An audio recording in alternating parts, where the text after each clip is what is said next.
you feel that your blood was up. Because Brandon Schaub is gone. And your life is filled with both confusion. And no happiness without the rejoicing. And the big town is crumbling down.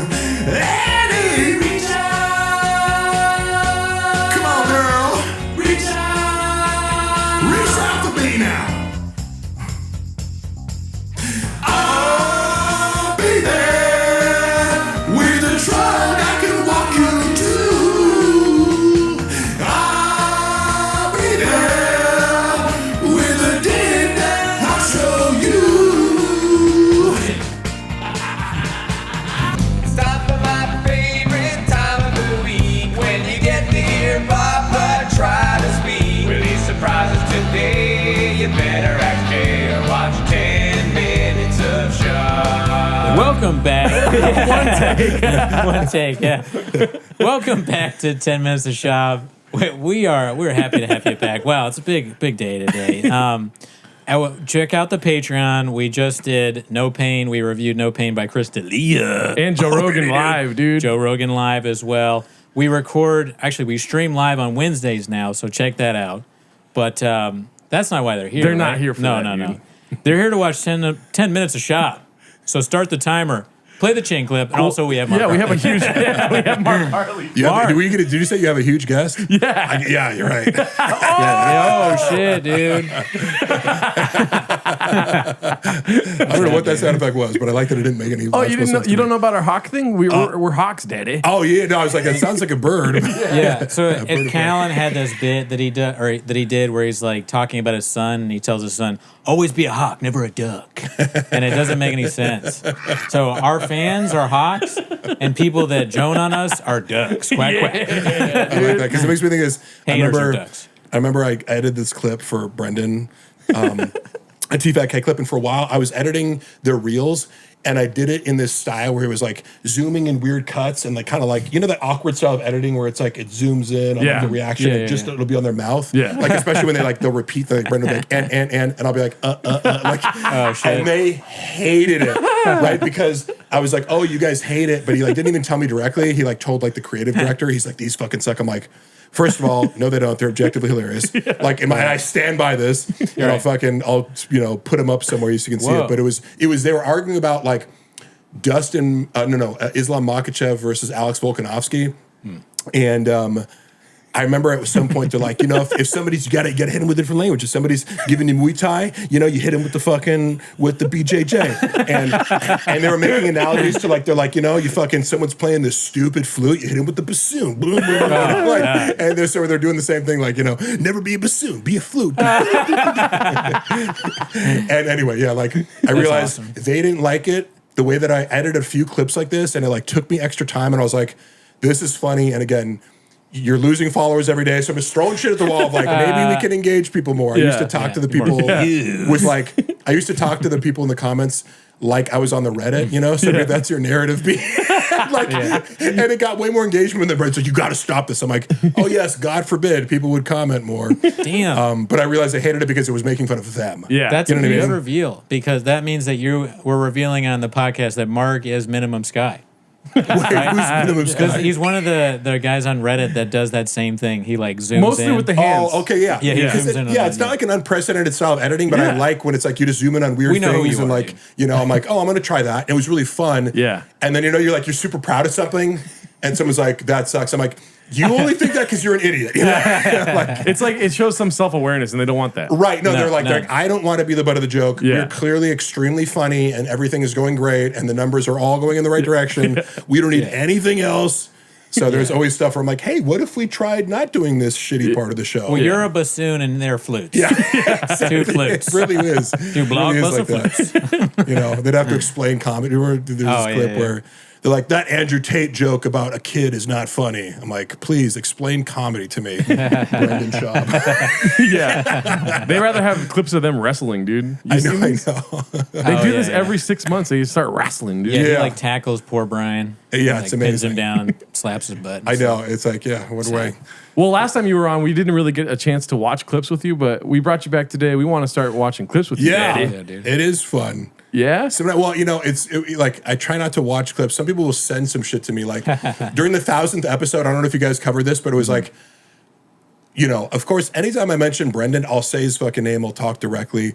But he had this whole, people are sending this. I'm like, why would you send me this? They're talking about you. And Brendan's like, oh man, 2022 is so weird. Like, I didn't have anything to do with the Bobby Lee thing. It was all Brian's fault. I don't know if you guys saw this, but I'm like, the whole episode, because his new, fuck buddy co-host, Shanaz or whatever, is like, a lot of the people are asking, like, what's up with Bobby Lee now? And you're just like, you're like, I feel bad because knowing, like, I'm in that room and knowing how much Brendan didn't want to answer that question. But do you guys remember how if you watch this, he completely deflected. Yeah, he was like, I don't even know Bobby. He's like, Bobby, I've never friends with him. I don't know who he is. Like, Brian obviously totally harassed him. And I'm like, knowing the actual inside story of, like, no, you hired fake hackers who told you that Bobby Lee was running the subreddit, and you called me up, and I was like, maybe sit on that information rather than doing anything about it. And then, like, 2 hours later, you're like pretending the LA Times is running some fake story on Bobby Lee while he's at dinner to make him panic and call you back, and then you ambushed him with Brian. I'm like, this was all you, dude. Like, sorry,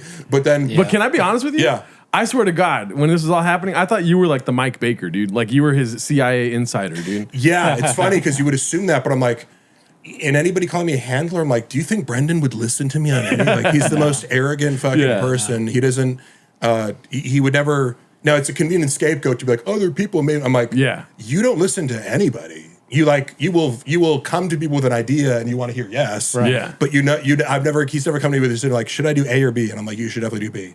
And the only times when I did say, like, he came to this Bobby thing and I'm going like, you're out of your mind. You don't know how Reddit works. So I just go, yeah, I mean, I would just maybe don't say anything right now because it doesn't really make it like, if that is true, that Bobby Lee is secretly harassing you on Reddit, like, for no reason. Yeah, when you say it out loud, it makes no sense. Yeah, I'm like, how can anyone believe that? True, that Bobby Lee controls 100,000 person subreddit, but also doesn't own a computer and plays video games all day. Okay, but the server was Tiger Belly. How do you explain that? Yeah, exactly. You definitely.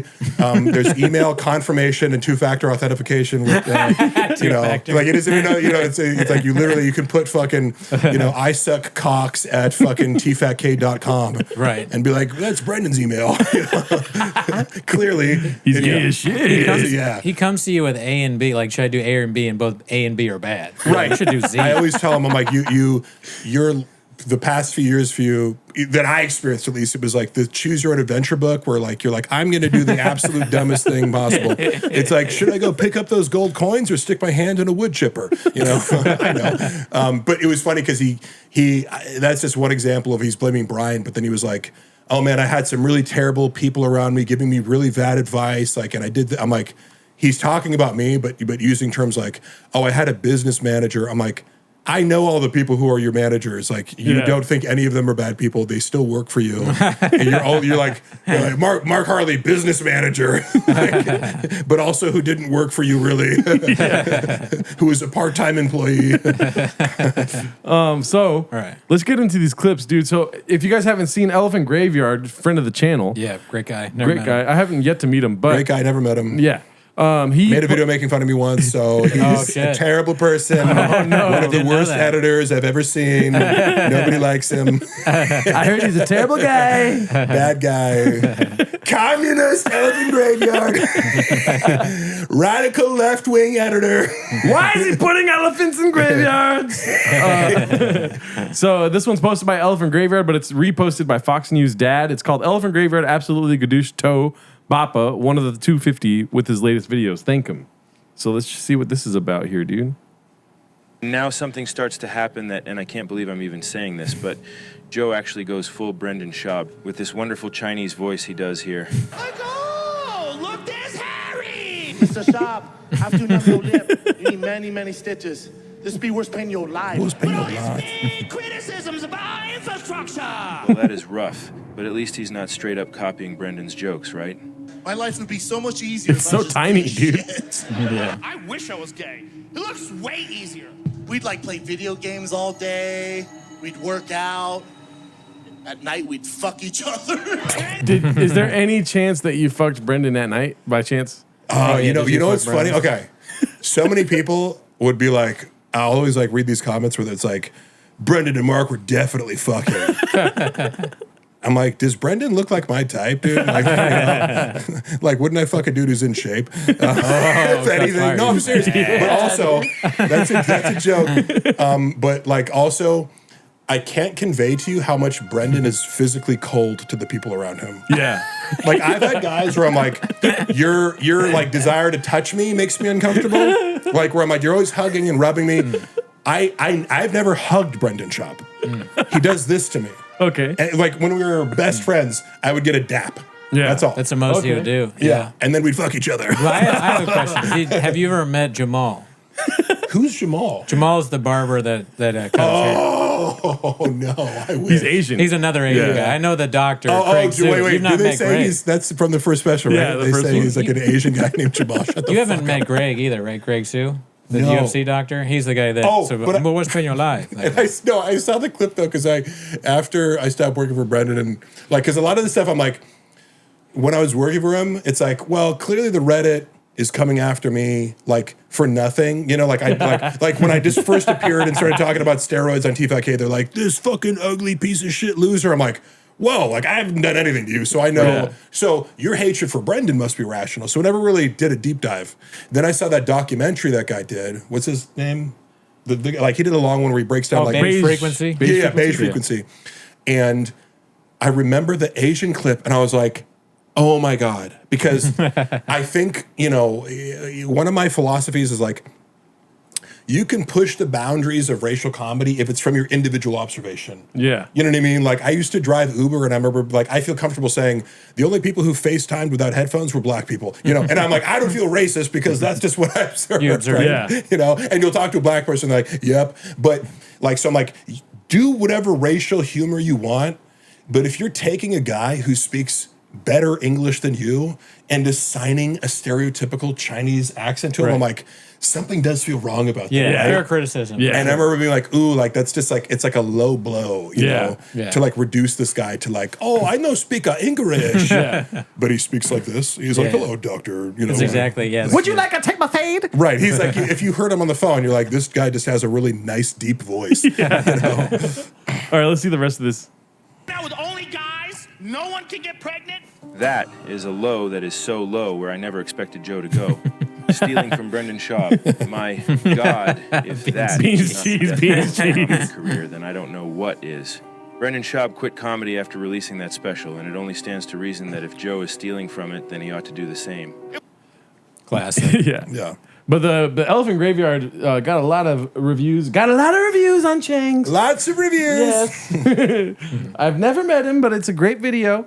Yeah, I saw somebody post today that it was like, this is his fucking masterpiece. So I've been meaning to watch it. I do think he's super talented as an editor. Yeah.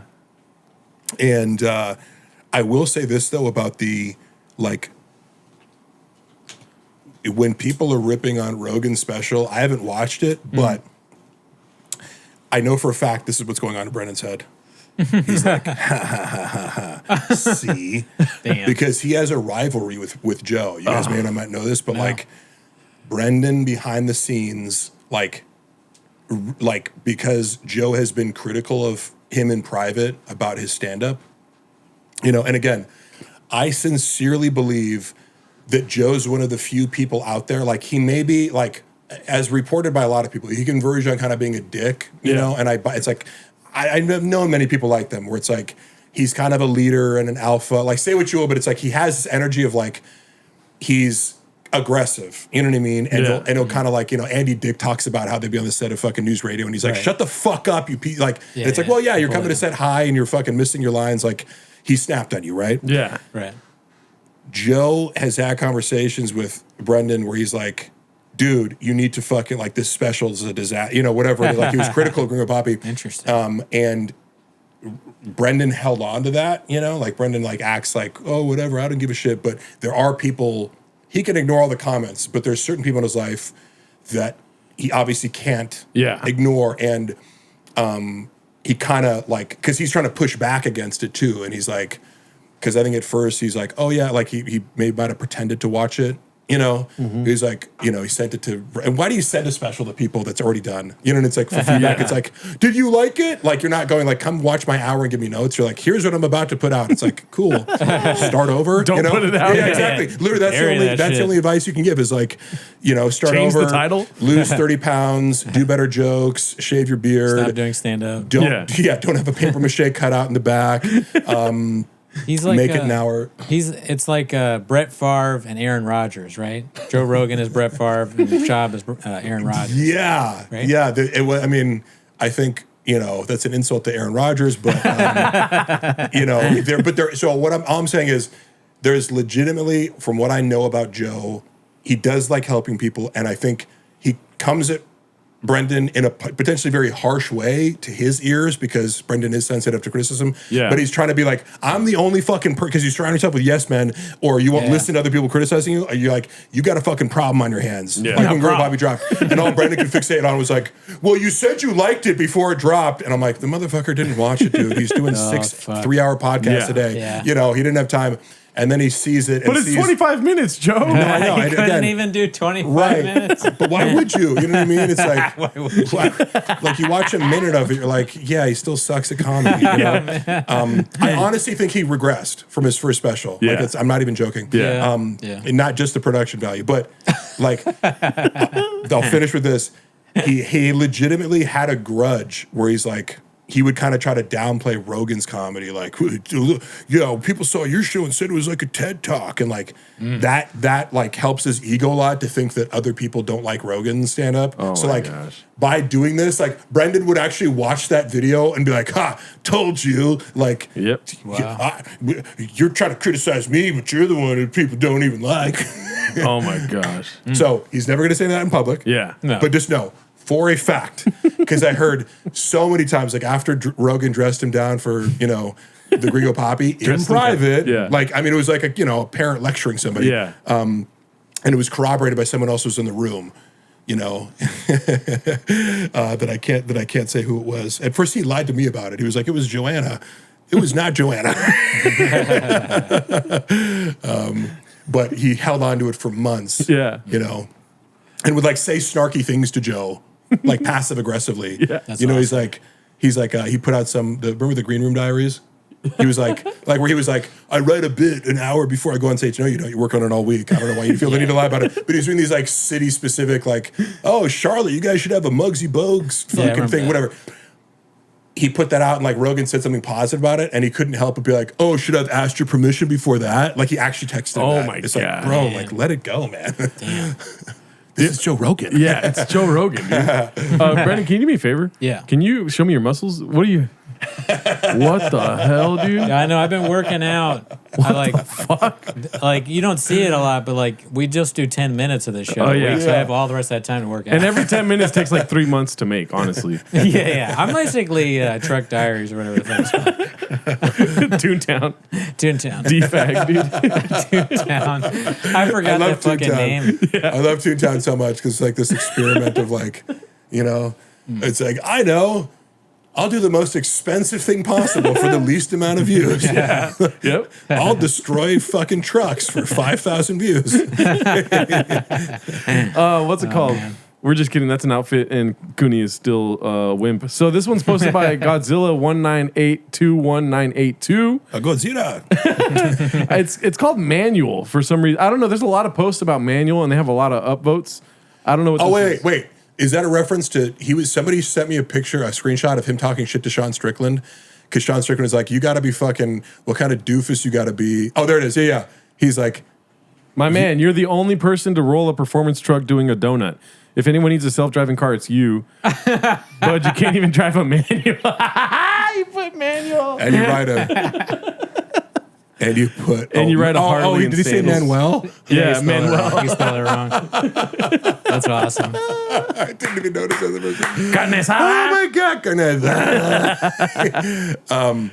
You know what's funny is, so, because I saw this, I don't know, I wish I would have seen, Brendan blocked me, so I can't look at his shit.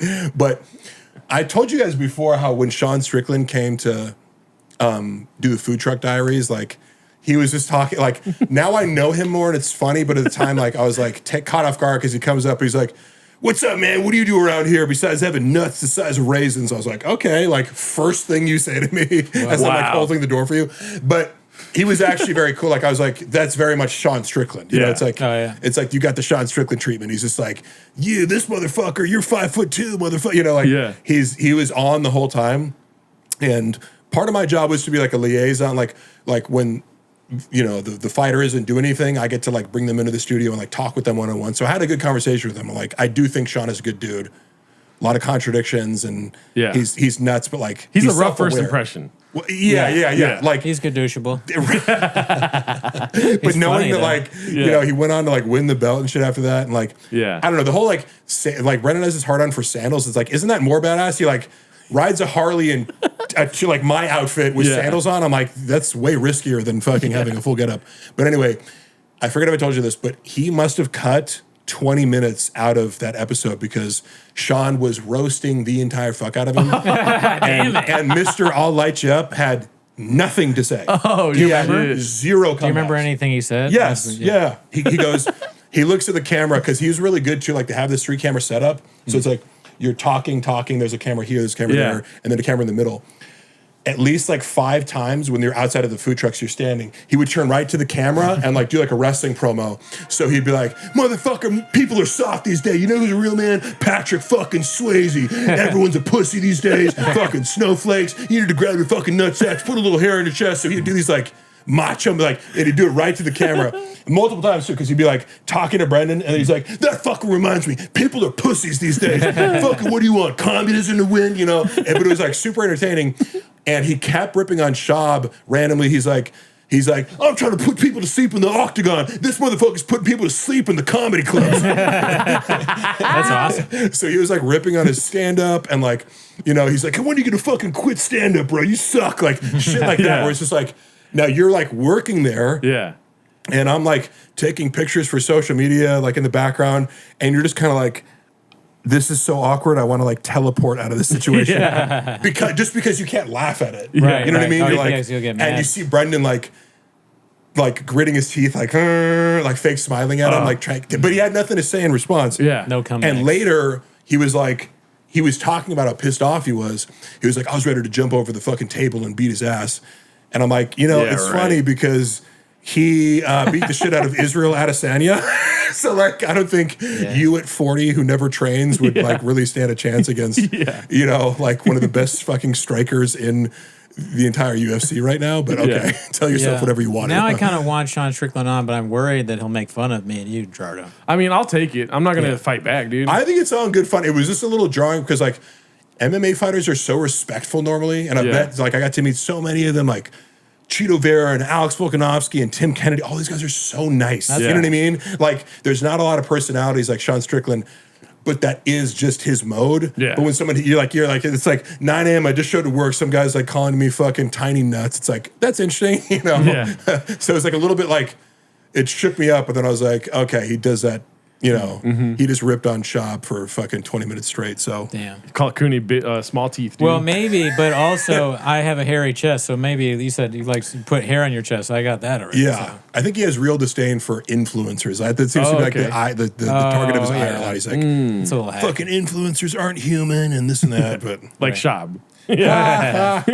oh yeah, I mean, I could like my takeaway from that, you know, where he's like preemptively going on his page to fucking shit on him is like, I think Sean has disdain for him. Yeah. Right. And I think he kind of puts him in this because like Sean's one of these guys where like he has millions of dollars now, you know, after doing like a pay-per-view with fucking what's his face, DDP. How does he dress? No. He wears Wranglers and fucking Walmart t-shirts, you know? Yeah. Oh, yeah, that's cool. So this is another post about manual. So I think they're really running away with this. As you can see, it's posted by Slipstream Daddy. It's called What's a Manual, and one has a sombrero. That's Manuel, as you can see here.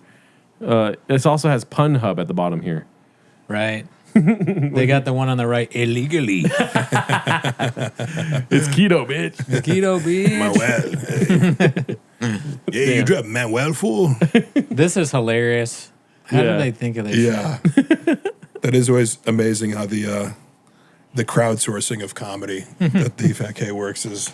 Yeah. know, So can't be denied. there's a lot of manual stuff. That's what I was asking. I didn't even see that comment though, so I get it now. Yeah, somebody said that to me, and I don't know. It was just funny because it's like, bro, you didn't have any of that energy when you saw Sean Strickland in person. No.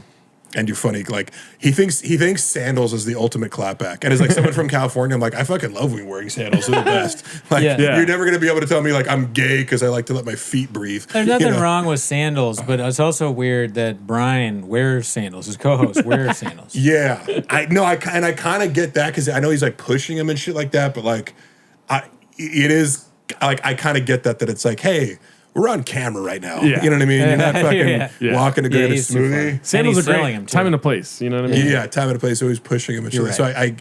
I get the disdain, but I just refuse to buy into this idea. No, it's also a very East Coast thing too. I remember like my East Coast friends would be like, "Fucking say you gonna have your fucking toes out? You're not wearing Timberlands right now, you know?" Yeah. New York comics. You're friends with New York comics. Right, exactly, yeah. So and outside of California, but like when I went to college, like, fucking everybody had sandals. Yeah. Yeah, that makes sense. I'm not. See, I don't have any problem with sandals. I'll just never wear them. You know. I got Yeah. bad feet, so that's why I don't do it. See, yeah, he's got hammer toe. You hear about Yeah. this? What do you? Yeah, both the middle toes, I got hammer toe on both of them. Do you know what that is? No. It's your toes curl your toes curl up so they're prone to injury. So I've okay. injured them and they look like they're dead.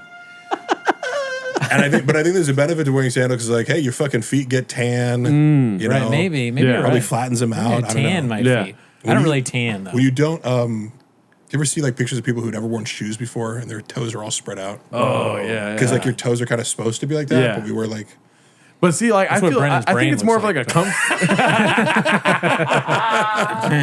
it's all squished in. Sorry. Gerardo, you were saying? I feel like I think it's like a comfort thing to me. I feel comfortable with socks and shoes, and so when I wear sandals, I feel like naked, kind of. You know what I mean? Yeah, and also because, for example, I used to when I was playing football at a prestigious D3 Pomona College.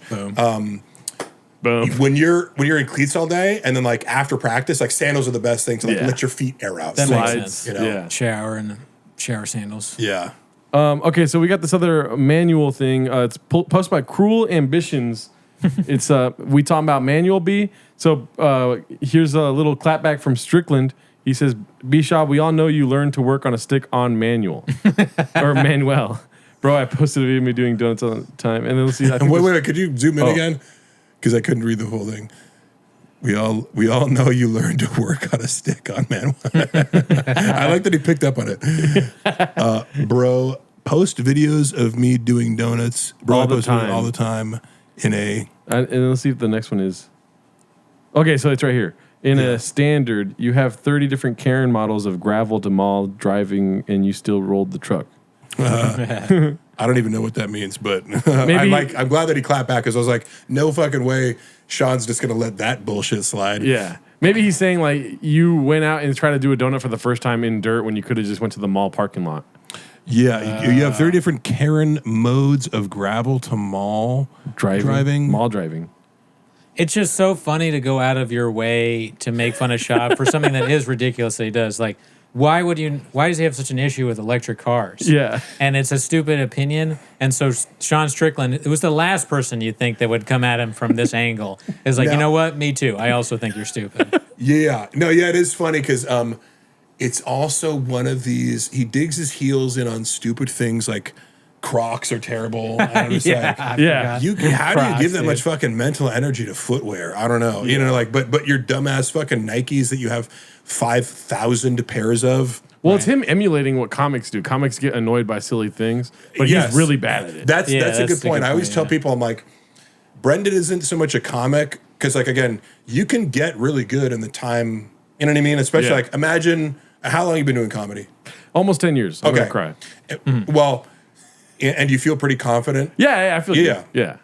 And I think, however long he's been doing, 7-8 years before he stopped, like, not only is that time for a normal civilian who has a job to get good at comedy, but like, imagine you're a millionaire and you could like hire a coach. Yeah. And like, you have more time than the average person to focus on it. Like, you could condense and accelerate that process. You know what I Yeah. mean? Like, I remember I studied stand-up at the San Francisco Comedy College. People always make fun of this when they see it online. Yeah, But I'm like, it was just a place where you go like learn joke writing, right? Yeah. And I was there at the same time Hassan Minaj was. Okay. And I just remember, I'm like, this dude fucking has got it. As far as like work ethic, he was like, fuck this class. I want to get on stage. Like he was doing the class, but he's like, I want to get on stage as soon as possible. I'm hitting every open mic. Like he took it upon himself to like, and within a year, he's like doing local show. You know what I mean? He was like good enough to be like, oh, you can do 15 minutes at the show, just because he like was like, I'm doing as much as I can. I'm writing every time I get on stage, new jokes. Like, so he really had that hustle in him. And I'm like,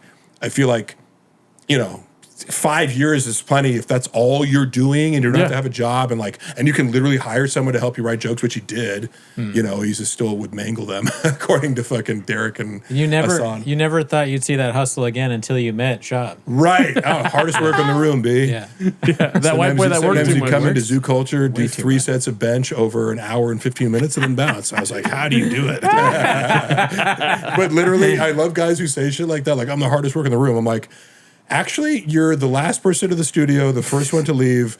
Like, I literally tried counting up his workday one time. I'm like, okay, yes, you technically show up at 9 a.m. on Mondays. Sometimes he would just show up randomly like an hour and a half late because he's getting a rub and tug.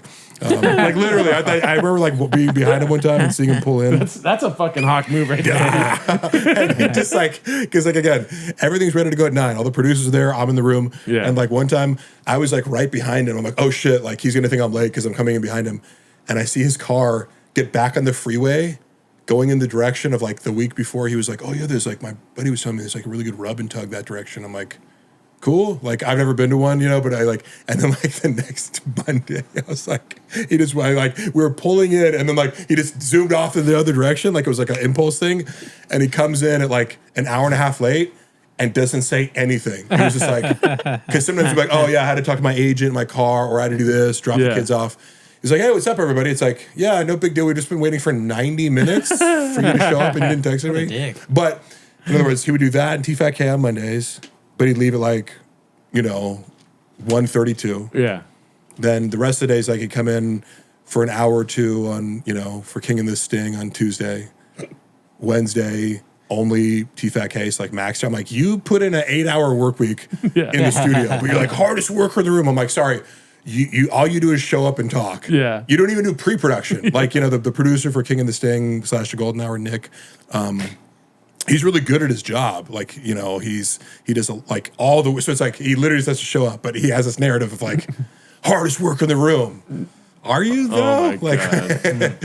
In what way? By the way, Brendan, I'm going to start showing up an hour and a half late. Yeah. I heard about a rub and tug over And just in- not mention it. That was the funny part. He was like, hey, what's up, guys? It's like, hey, am I allowed to ask you where you've been? Or Okay, so this one's posted by Confidence Search 8648. It's called Former Professional Comedian Watches Videos of People Falling Over. Warning, redacted. Let's see here. he needs to touch people. He needs to do this. I can't breathe. Oh, that's the bitch who fell in the grave. Grapes, yeah, grapes. I know. Classic. I think everybody knows that. Can't breathe. Oh, sorry. I mean, he's I mean, that is a funny clip. He's laughing like a fucking retard at it. Yeah. Sorry, like a redact. He's No, you're good, you're fine. He's laughing like he's got his favorite shoe out. It's got a drink in it, and he just took a big swig. But I love, don't you love and also, guess, I mean, it's so well established that Chris hates being touched. Oh, yeah. You know what I mean? It's like his biggest pet yeah, peeve, yeah. but he has to do this Yeah, he's over and over again. And so I say, like, Brendan's cold physically, except for the guys who he, like, wants to be, like Chris D'Elia. Yeah, that's funny. He wants to be D'Elia. No, he does. Like, he really does. He, like, Yeah. idolizes I believe D'Elia, yeah. So do I. All right, let's see. He wants that teen pussy. I think she is. Couldn't have cut to 2 better people. Okay. Yeah. That one, bro. That's the best of all time. I've seen it no so one's much. ever gonna beat that. That's a pretty fucking good one. No, them gonna beat that. That's the best of all time. No one ever gonna beat that. That's the best of all time. That would be kind of a funny show, just to show him clips and have him react like a child, a child's Yeah. joy. Yeah. I mean, I think that would do better than what he's doing now. Charlie bit his finger. Yeah, they should show him Charlie bit his finger. That might be too like Too highbrow. complex. Too Yeah. All highbrow. like 2006 YouTube videos. Like, you know. Why is no one talking about this? That's about kebab. You have to lock it. Once you lock it, Is you the won't whole get it. point of the golden hour now just to have Brendan like annoy Chris? I mean, that's It's a like good, a jail sentence or something like It that. feels like it's that. like Yeah. because anytime I see a clip from it, it's just like Chris, like I can't believe I have to fucking Yeah. like exercise patience, you know? Yeah. And he's one of the only people that like speaks truthfully to Brendan, where he like calls him out on like, what did you just say? Like, Yeah. what was that? You know? But he does like, Yeah. he's actually, given how vicious Chris can be, like, you know, in comedic situations, like, to me, he's exercising a lot of patience with Brendan, but it's still, he's like, why are you touching me? Like, he does these things where it's like, Brendan, like, we've been over this. We just reviewed his special on Patreon, so Yeah. I was doing this bit where it's like I want to see Chris one day and be like, oh, dude, you almost were a movie star. What happened? Oh yeah, I forgot. Wait, were you say that to him? Yeah. I mean, I wouldn't do it. That's fuck. I'm not that ballsy, dude. But Yeah. yeah, it just sucks. It's like maybe he gets some sort of streams of revenue one day, so he doesn't need to do this podcast anymore, and then he kind of Theo's out. You know what I mean? Yeah, I feel like he doesn't. I don't know, like because like his stand-up's doing. You know what I mean? It's Yeah. like anytime I see clips, it's like clearly, it's hard to cancel a stand-up comedian because it's like, will the venue have me? Yeah. Will Yeah. people show up and buy tickets? Like, I do think he has a lot of money, but he just like Chris seems like the kind of guy where it's like, I show up once a week, get fucking, you know. Yeah. My estimate is like probably 40 G's a month, Yeah. like from the Patreon and everything. What like I have no idea, but it's like to him, it's probably just like I put up with Brendan's shit for a few hours and like you know I get a few racks. Like it's hard to say no to, but clearly he's fucking annoyed. Yeah. And you can't quit the golden hour. That's a huge pod, right? Right. So, yeah, But again, get it. I like. get it. I've always said like Chris is always super nice to me, and like to me and a lot of like my friends that I have in comedy. Like to me he has a lot of good reviews from people like from like other comics who've met him. So like I know people talk a lot of shit about it, but like I look at him and I feel sympathy for Chris in this situation because I'm like Brendan annoys the fuck out of him. Yeah. Right. Let's see the rest of this here. Oh, it's not working. Oh no! What happened? It is very safe if you lock it. Oh my God. Come on, bro. No, that Invading guy. his personal space. Like, it's so fucked up, the whole thing. Just look at his foot. Dude. He's just like, he's like unnatural. Like it's not. It's the real. levels of- He's acting. Right, He's doing because acting. again, he never like he doesn't do that to anyone else. Like he'd Yeah. never be laughing with like, you know, again, because people, you're Brendan's gay lover. I'm like, bro, I wish. No. I'd expose that shit. No. Right? I'd send out all his dick pics. This one are phenomenal because the invention is idiotic. You could just, you don't ever need. Is that it says Gordo Hot Chicken? It's not. It's like it looks like a Bass Pro Shop. Oh yeah, Gordo's Hot Chicken. They did a food truck diaries once. It's really cool. Oh, see, we got the expert here. Yeah, I was there, man. baby. Those guys are really cool, actually. If we have any questions, Yeah. I got the inside scoop. Yeah. But what is this? What is laughing like this? It's so performative, right? yeah. Like, and I'll say this. If I really feel a laugh, I try to like not hold it back. You know, like if something strikes you, and a lot of people have accused me over the years of being awkward when it's like somebody said something random and like nobody else thinks it's funny and I'm cracking up, but I'm like, I don't care, dude. I'm not going to stifle a laugh because nobody else is laughing. Thank God for you. That's what comedians love. No, seriously, because I'm Yeah, like, no, bro, I'm this is serious, fucking too. funny. Like, and people do feel Yeah. self-conscious about laughing sometimes, and it's like, Fuck that. who fucking cares? If you think it's funny, laugh. This is so like, it's like, like, Yeah. look at me, I'm Doesn't seem It laughing. real. seems like low budget anime laugh. You know what I mean? Right? Yeah, dude. Where his arms are moving. You just like, let's see. No, he's not doing the sound. So just on face value, it's idiotic, already funny. And then the second it cames in, and he's so worried, and then he's like, Still see, touching. now it's locked in place. but Still touching, still leaning in. Fuck. That's That's the part. He goes, "Dude, you know what? I didn't lock it in place." He goes, "Now it's locked." Then he falls. Best show on earth. I do think, like, out of everyone I've ever met, like, in that context, Brendan seems to be, like, in love with Chris. I don't even say that facetiously. Like, he, like, adores Chris and looks up to him. Yeah. In a way where, like, Chris can kind of do no wrong. I always said that, like, Chris could turn to him in the middle of the golden hour and be like, you're the most retarded, idiotic, ugly, gay person I've ever met. And Brendan would be like, oh, my God. Oh, my God. Like, Chris is like, no, I'm dead serious. Like, please don't ever talk to me again. He's like, Chris. You know? But he's like so sensitive to criticism to anybody else, and he tried to like one up it. You know, he's like, if it's an employee, you get fired. If it's somebody else, he's trying to like roast you back. But anything Chris says about him to mock him, he's like, I know, right? Oh my God, I'm such an idiot. I can't even pronounce the word. You're so funny. Weird. Yeah, dude. But that's what it is. He's sensitive to like social hierarchies. Yeah. So like if he perceives you as like, you are richer and more famous than me. Yeah. Yeah, it's like he lives in the medieval ages, dude. He's like, I am Brendan. Yeah, so I am Brendan. And so like even though he would tell people I'm his good friend, but it's like he still very much treated me like I'm way beneath him. Yeah. You know what I mean? In ways that like he'd sucks. pretend not to, but then it'd be like, you just, and I'm not the only person. It's just like anybody who's like beneath him. It's like, get this popper out of my face.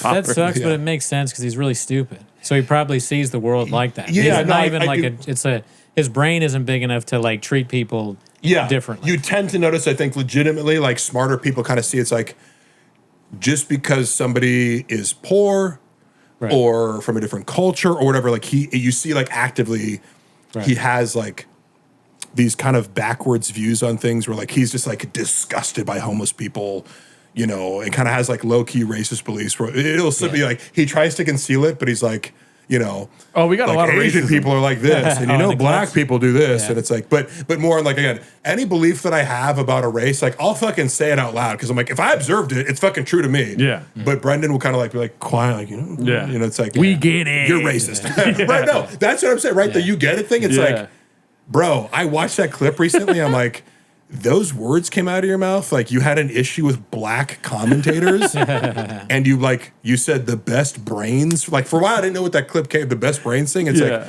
you're mocking the intelligence of fucking black analysts who all are like experts in MMA. Right? Anyone really. Yeah, anyone. Like, are you the best brains for anything, motherfucker? No. 32 on your ACT.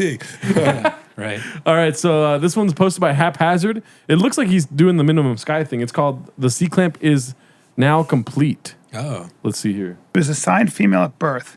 She has she has Swire syndrome. Yeah. It looks like They love that doing would this. be you can be born with a Brendan is the vagina and king. reproductive female organs, And but have an testes. XY chromosome. That's Yes. And she has disgusting. His testes thumb is inside her. disgusting, dude. This is Brendan's favorite gesture of all time, though, to do this. That's your narrative. He'll say that with anything. That's your narrative. And the thing is, I get so pissed. Yeah, dude, look at that thing. That's what it is. It drives me nuts. But I also talk shit about Brian constantly behind his back and how his special wasn't doing well. Like, when I heard that, I'm like, I've heard you 8 million times fucking talk about how Brian isn't that funny, and you know, you bristle when he tries to like give you notes on how to be funnier during a podcast. And He's right there. You make fun of his ticket sales and you make fun of his numbers on his latest special. But yes, it drives you so angry that Brian isn't doing better. Let's see. That was one of the That's what I read. episode. I think that can be an intersex thing. It doesn't appear to be that. Yeah, it's a good song. Yeah. Why is his thumb do that? Right. Is that a natural position? Just to think? Is it the camera angle? Why does it look like No, that? it looks like he's sticking That's his thumb disgusting. up like this. Let's see. She was assigned female at birth, and she does And have. of course, they're talking female- about. See, this is where it's tough because I heard opposite. Because the reason I heard opposite and then didn't look into it whatsoever.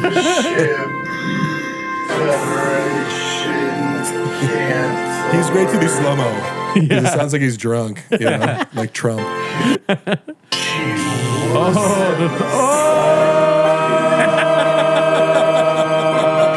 The electricity. Yeah, daddy. He's basically Nikola Tesla right now. Oh, no, it's complicated. And here's the thing. It's complicated. about my It's complicated. people. I'm a moron.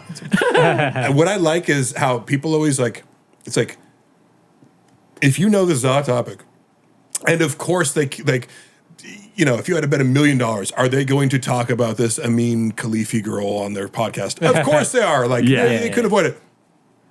And he's still on there going, well, I heard that. Did you read anything? Yeah. Where are you getting your news from? Some dude at a bodega? You know, like I overheard while I was getting a Starbucks. And like, This guy, I was like, oh, cool story. Make my Frappuccino, asshole. like you had no curiosity to look into it. Cause like I looked into it. I'm like, yeah, first of all, you have to discredit, like, she's not trans. She was born a female. There's this rumor out there that it might have been XY chromosomes, but you know, then you would look for the source of that and find out maybe that's unsubstantiated. You know what I mean? Like, Yeah. it doesn't take that much research to get a complete grasp on the situation. You know what I mean? Right. 5 minutes, and you lack the fucking curiosity to be like, to go beyond, I heard this, and I'm talking on a podcast about it now without the most basic information. You know how we solve this problem, dude? How? Is before the podcast, he gets the rub and tug. We've got to make sure that lady knows all about the news and just Right, dude. Yeah. Because it is like, you know, like they'd say with Trump when he was president, like they'd have to like trick him into like studying and shit like this. And I've also, to be fair, I've also heard this about Kamala Harris. Like, I don't think Trump is like uniquely like doesn't like briefs. Like Ronald Reagan apparently didn't, and Kamala is like notoriously bad at prep. But like that's a funny point because it's like, how the fuck do you get someone like this to concentrate? You know, just enough to be like, I want a definitive answer. Cut out the middleman. Have Brian give him some rub and tugs. Brian reads a lot. He knows how to say Afghanistan, that's for sure. You know, yeah, I feel like it's just funny between the two. I was always like, you know, and I love Brian. He's always been very kind to me, and I also just appreciate like what he gets wrong or not, whether I disagree with him on stuff. He is curious. Yeah. You know what I mean? He will go out and actually read something and like be able to admit when he's wrong, etc. So like I you know, I still keep in touch with Brian, and I just the chasm of curiosity between them is astounding. And Brendan will often like shit on him for like, I remember there was one time he wanted to talk about like, I just did LSD for the first time, and Brendan was like, dude, shut the fuck up. At some point I'm like, that's fucking interesting. Like, I want to have this conversation. And it was just like, more. I'm like, dude, you have no curiosity about the fucking, you know, one of the most like talked about drugs of all time, you know? No, if it's not a truck. If he talked about trucks. Exactly, yeah. Trugs, shoes, clothes. Fish cars, kids. Fish. Yeah. How's that fish thing? I don't really keep up with all this shit. You know, like I'm not sitting here watching. I'll like occasionally check out shit on the subreddit. Right. Yeah. But you know, I don't watch full episodes of T-Fat-K, obviously, because Brendan's voice is just now too irritating to me. But I think the fish is the T-ball's cutting into the fish now. Right. Yeah.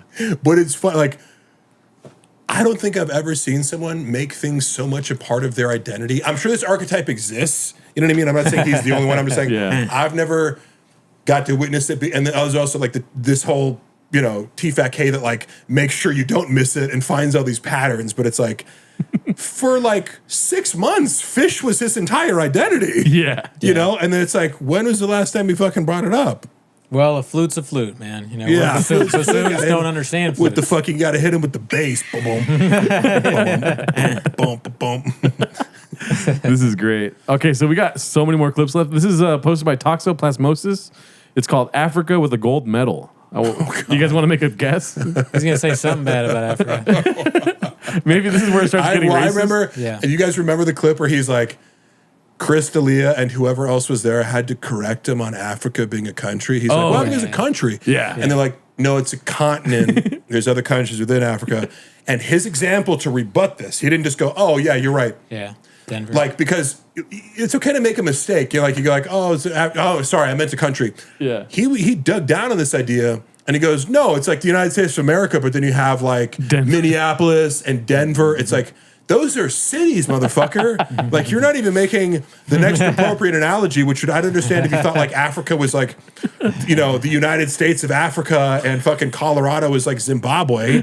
But you're literally like confusing different cities within a country. Team's fault. Yeah. Like, so it was just like, and it took like a good few minutes. I don't know if you remember this clip, but it was like, Jeff they had to like break it down like he was a fourth grader, a dumb fourth grader, because every fourth grader knows Africa's not a country. All right, let's see what this is about then. I feel like is MMA not in the Olympics? I mean, I think MMA should be in the Olympics 100%. It's also an international sport. Yes. And then people will say, well, that's because, you know, you can have Volkanovski represent Australia because he's a pro.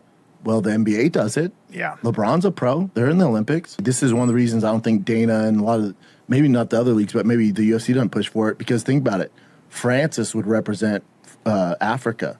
So you could potentially have Francis versus John Jones on the Africa platform, and the UFC wouldn't benefit from it. Oh, man. He's still doing the same shit. That is so funny. Fuck, dude. That brought me back in. Oh, Yeah. That brought me No, back yeah, in. because it is funny where it's like, this is like, again, when I mentioned before, like, I'm like, Brendan doesn't listen to people. Like, anytime somebody calls me a handler, I'm like, a handler would imply that you're ceding control to someone else over major decisions. Yeah. Brendan can't even listen to somebody explain that Africa is not a country. You know, like that was broken down to him relatively recently. Yeah. You know, he already forgot, though. and he like, don't you have these moments where you're like, he must be trolling us? Yeah. You know what I mean? Yes. Like, he must be on some level. And I do think, not that this is an example of that, but it's almost like when Chael will say, like, Makalchev. I don't know if you ever, like, Chael Sonnen, like, gets names wrong, but he knows that people engage with it. Yeah. You know, so he'll be like, Islam Makalchev. And he like, doubles down on it, and people, like, it drives people nuts, but they comment more. It drives me nuts. I don't think Brendan's that smart to do that, but, like, sometimes it almost, like, people will get things wrong. I have a friend who says, and he's a smart guy, but he says, rather instead of either. And it goes, you either want brownies or cookies. And he'll say, you rather want brownies or cookies. And it happened too many times where you can't be like if you called me Mike 30 times in a row, I'm like, I can't be like, hey, for the past 2 years, you've been calling me Mike. It's actually Mark. Like, I feel like I can't correct him. And it's kind of a power move. So I'm like, I wonder if Brendan does this as a power move to be like, I'm gonna keep calling Africa a fucking country, and you're not gonna do shit about it. You know? Oh, John Africa, dude. That's so funny. Who's John Africa? Who the hell John Africa, bro? Who the hell is John Africa? All right, so this is posted by Icarus Lives. It's called It's Tricky. I don't know what it's about. It looks like it's from a while back. Let's see. That, Chateau Marymount or whatever? You stay at the John Belushi. John Belushi. John Belushi. Chateau Marymount with John Belushi. What's it called? I don't Is it give not a tricky hotel name? Tricky It's- to sound.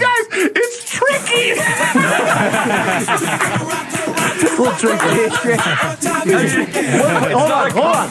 Shin, what's it called? That's Home Armand. And John. John Belushi. Oh, shit. I remember for a second, I was like, I know I was there. I know I was there listening to it because I'm like, this motherfucker. And when I'm sitting in the room without a mic on, it's just like, what am I supposed to do? I can't like joke about it. I can't correct them. I'm whatever. But I remember that moment and just being like, because Chris is the only person who'll just be like, yep, John Belushi. Yep, Chateau Marymount.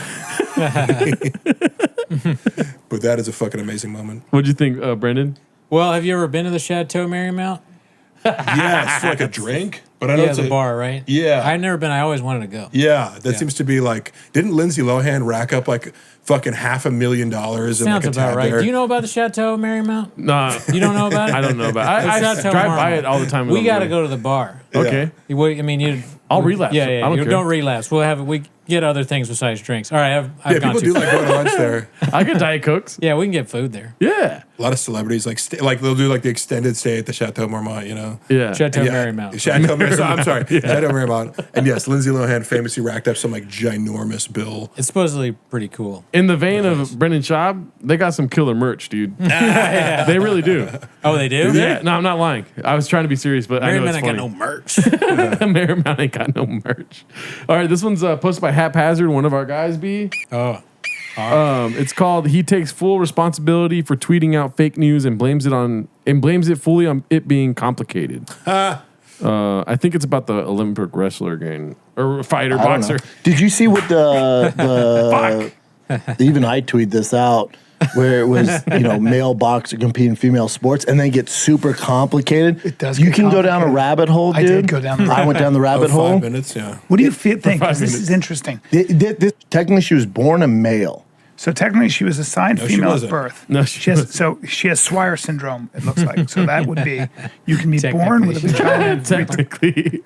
That sentence is so funny. Technically, she was born a male. Yeah. It's just she doesn't It's the sound very right. first thing. It's like the opposite of that. You Yeah, know? Yep. Productive female organs, And but have an testes. XY chromosome. No. Yes, and she has testes inside, right? That's a what I different read. thing. That can be an intersex thing. It doesn't appear to be that, but she was But does she have a cubby? assigned female at birth, and she does have female. See, this is where it's tough because So I heard that's- opposite. Because the reason the World Championship Federation canceled Here her comes the because she C-clamp. wasn't assigned female at C-clamp. birth. Boom. There's a lot of fake news. Like, And I that's don't not know. true also, like, you guys know the real reason it was like because her test was too high. Like she was like The testosterone. She failed a gender test, yes, because if you're a female, like there's a certain threshold, and same with males too. Like you can't have over this testosterone because, and so I don't know. To me, it's just like it's not that complicated. Yeah. You go, you scratch past the surface, and who the fuck is he talking to? Where it's just like, Yeah. he just gets everything wrong. It's like, at every step, it's just like, or the opposite of that. Well, it's like that Dave Chappelle joke. Like after 9/11, they're like, "Where is Ja Rule?" Like nobody gives a fuck what Brendan Schaub thinks about Oh, this. true. dude. Yeah. You know what I mean? If he should, if anybody should be sensitive to someone who fails tests, it should be Brendan Schaub. Right? No, it is because one of these. It's also like to me, it was a really interesting litmus test of like, depending on your political orientation, and I try my best to like if I see a story that's divisive, I'm like, okay, what's Charlie Kirk and Ben Shapiro saying about it, and what's fucking Kyle Right, see everything, Kalinske or yeah. something like some progressive source of news, Sure. like. You could totally get two complete different sides of the story, and this was like a great example of that, where it's like, Yeah. if you're on a right-wing media site, it's like, the bitch is a man, she's trans, she has XY chromosomes, she shouldn't be competing, and then the left is like, she was born a female, there's no wrong, she's fucking just as much, like, you have these two, but a little bit of research, you can just be like, all right, yeah, okay, it's controversial, it's a slightly ambiguous, but like, you can find out everything there is to know that anybody knows with 2 minutes of research, and clearly, like, I just want to know, who are you talking to? I heard, from who? Yeah. From who? Who were you listening His to? phone. Yeah. You know?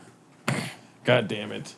It's probably. Oh, there was last week where he was like, because something about the right wing. Because I'm right wing. Like it's gonna be a big deal. Like it's gonna be a fucking New York Post headline. Brendan Schaub claims Oh, the yeah, right yeah, wing. yeah. Oh, you're saying you're imitating him, like Yeah. saying he's right wing. It's like, He no said that. shit, Yeah, dude. yeah. No shit. But he also is like, he feels like kind of sensitive about it. It's like, bro, like, you're like a race realist. Nobody gives a fuck about. Yeah, what also, she yeah. is, Also, you guess know? what? Nobody gives a fuck. Like, Yeah. half the country, fucking, you go travel around. That's one of the things I've realized, like, traveling around with him. It's like, it truly is. Like, there's so many people who are conservative in most places in the world. We live in a bubble here in LA. Yeah. But the truth is, most people are moderate or conservative. And Joe Seattle. Rogan kind of represents a lot of that, where it's like, you're not maybe voting for Trump even, but it's like, half your views are kind of conservative and maybe some are liberal. I don't know. It's just- Right. he acts like it's like, bro, fucking lean into it more. You'll get a bigger audience. I don't know why you're trying to be He's bashful trying. about He's it. trying. He grifts. Yeah. He wants to grift. He just doesn't know how. We live in Seattle. Right. I don't either. This is the problem. All this is the problem. Even I tweet this out. It's tough because I tweet I this think out. the people on the right. I'm right. We're See, so that's the part I was talking about. That's awesome. Yeah, I'm That's right. funny. Yeah. Like it's gonna be a big drop. Yeah. sensitive to men transition to beat up women, and that's not right. This person didn't have the decision, but they're getting lumped into that toxic, Such a horrible bummer. shit. It's a bummer. Even I tweet this out. That's why I've been. He's getting. I like how he lands on this. Like, it's so terrible, but it's like, you were just spreading misinformation because you're too stupid to do the research. And so when you say, like, he's doing this grift, it's funny because, a lot of these guys on the right who maybe you could label as grifters, like, and I'm not saying, because I think the word grifter is thrown around a lot, where it's you're really misrepresenting your actual beliefs. I think Candace Owens is actually conservative. I think Steven Crowder is actually conservative. I think Ben Shapiro is actually conservative. You may think that they court controversy with their views, but I think they're all sincere. Say what you will about these people. Steven Crowder's pretty fucking smart. Candace Owens is pretty fucking smart. Charlie Kirk is pretty, you know what I mean? Like, so I'm like, he would if he could, but it's just like he doesn't actually have the intellectual capacity to like hang with the best right-wing grifters. Sure. You know what I mean? 'Cause Comparison to Schaub, you have to be able to debate these people on the left, you know, and he can't even get basic facts straight. Yeah. I mean, we saw what he did with Tulsi Gabbard. Wait, what did he do? Or was she on? Yeah, she was on. Oh, I should watch that. Yeah. Yeah. Ben Shapiro on that would be great because he went to Harvard. The Schaub, that'd be something. But where? Oh, I was gonna ask, how did they get into it or something? From my recollection, he basically just claimed that the Democrats tried to kill Trump. If I'm not wrong. Oh, they're gonna try to kill Trump. Yeah, he was like, and he was before. That was a prediction. Nostradamus. Nostradamus, dude. So let's watch what we say about him because he might claim we're gonna die soon. I've been super quiet about it because it's different because she's not taking hormones and trying to turn into a man, right? She was born with it. And then if you're just talking about castor semen. Then if you're just talking about advantages you've had when you're born, well, Michael Phelps was born with bigger lungs. He has 20% bigger lungs than the rest of Look at Brittany Griner. I don't know what you do. It's super They're complicated. just going, B. Even I tweet this out. But the problem is the right? Like, look, they're doing it again, which we all thought. They're like, look, it's a male that couldn't hang as a male boxer competing female. That's not, and you're like, oh, but because we're so triggered, because we see the left pushing that agenda, we're like, oh, hell no. And you fight back on that. And this poor girl's like, no, hold on. I'm not that. And also, I'm not winning. She didn't have some like winning career. This is recent. She's coming into her own. It's complicated. And I don't think it helps to make fun of her, and I don't think it helps to say that you're trans because she's not. Even I tweet this out. So it's fun, you know. Okay. Yeah, it's complicated. The word salad or the phrase word salad comes to mind because, look, I'd love Trump in a lot of ways because I think he's fucking entertaining as fuck, and I think like people who are triggered by him, I'm like, take a step back and realize this guy is a fucking gem of entertainment. Yeah, you know, firework. And like, so I always try to detach, like, but objectively, like Trump is like a master of the word salad. Well, it'll start on something, and you know, a lot of people are saying this, and I don't care, but that reminds me of like he goes all over the place and kind of like doesn't come back to his initial point. Like Cooney. Hey, it's complicated. But that to me was such a word, and people will accuse me of that. I'm like, name one. Like I get defensive about it because like I contend that I'll go on tangents. But I keep my original point in mind and try to come back to it. Right. I watch this and I go, what the fuck was that?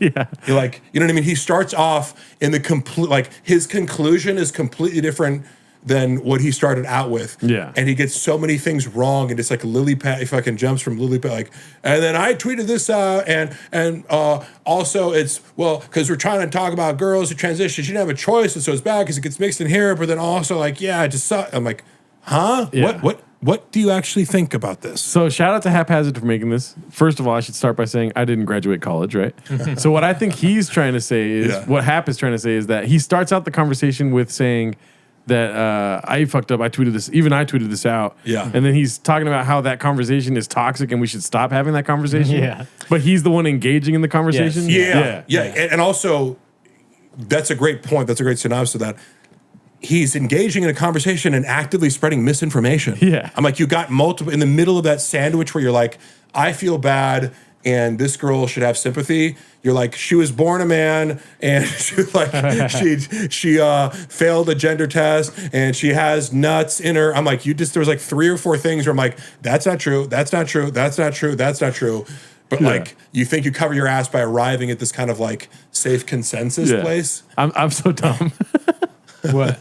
No, I just repeated what the clip said. No, it was good. Like that, you did make a good point. Okay, cool. I'm gonna slap myself in the back later tonight. It's also funny that you're like, I didn't go to college. I'm like, that is like, I never think about whether people go to college or not. You're like, that probably demonstrates more common sense than most people have. So I had the chance to graduate, just chose not to. I put a Sharpie in my butt. Here's posted by Real Steven Smith. It's called Somehow I Don't Think This Is the Reaction Toe Was Expecting. Don't Want No Short People Around Here. So this one got a lot of likes over the last week. I don't know what it's about. I never seen it. Netflix special that's live Saturday night from San Antonio. It's tight now. Good. It's like I'm very happy with it.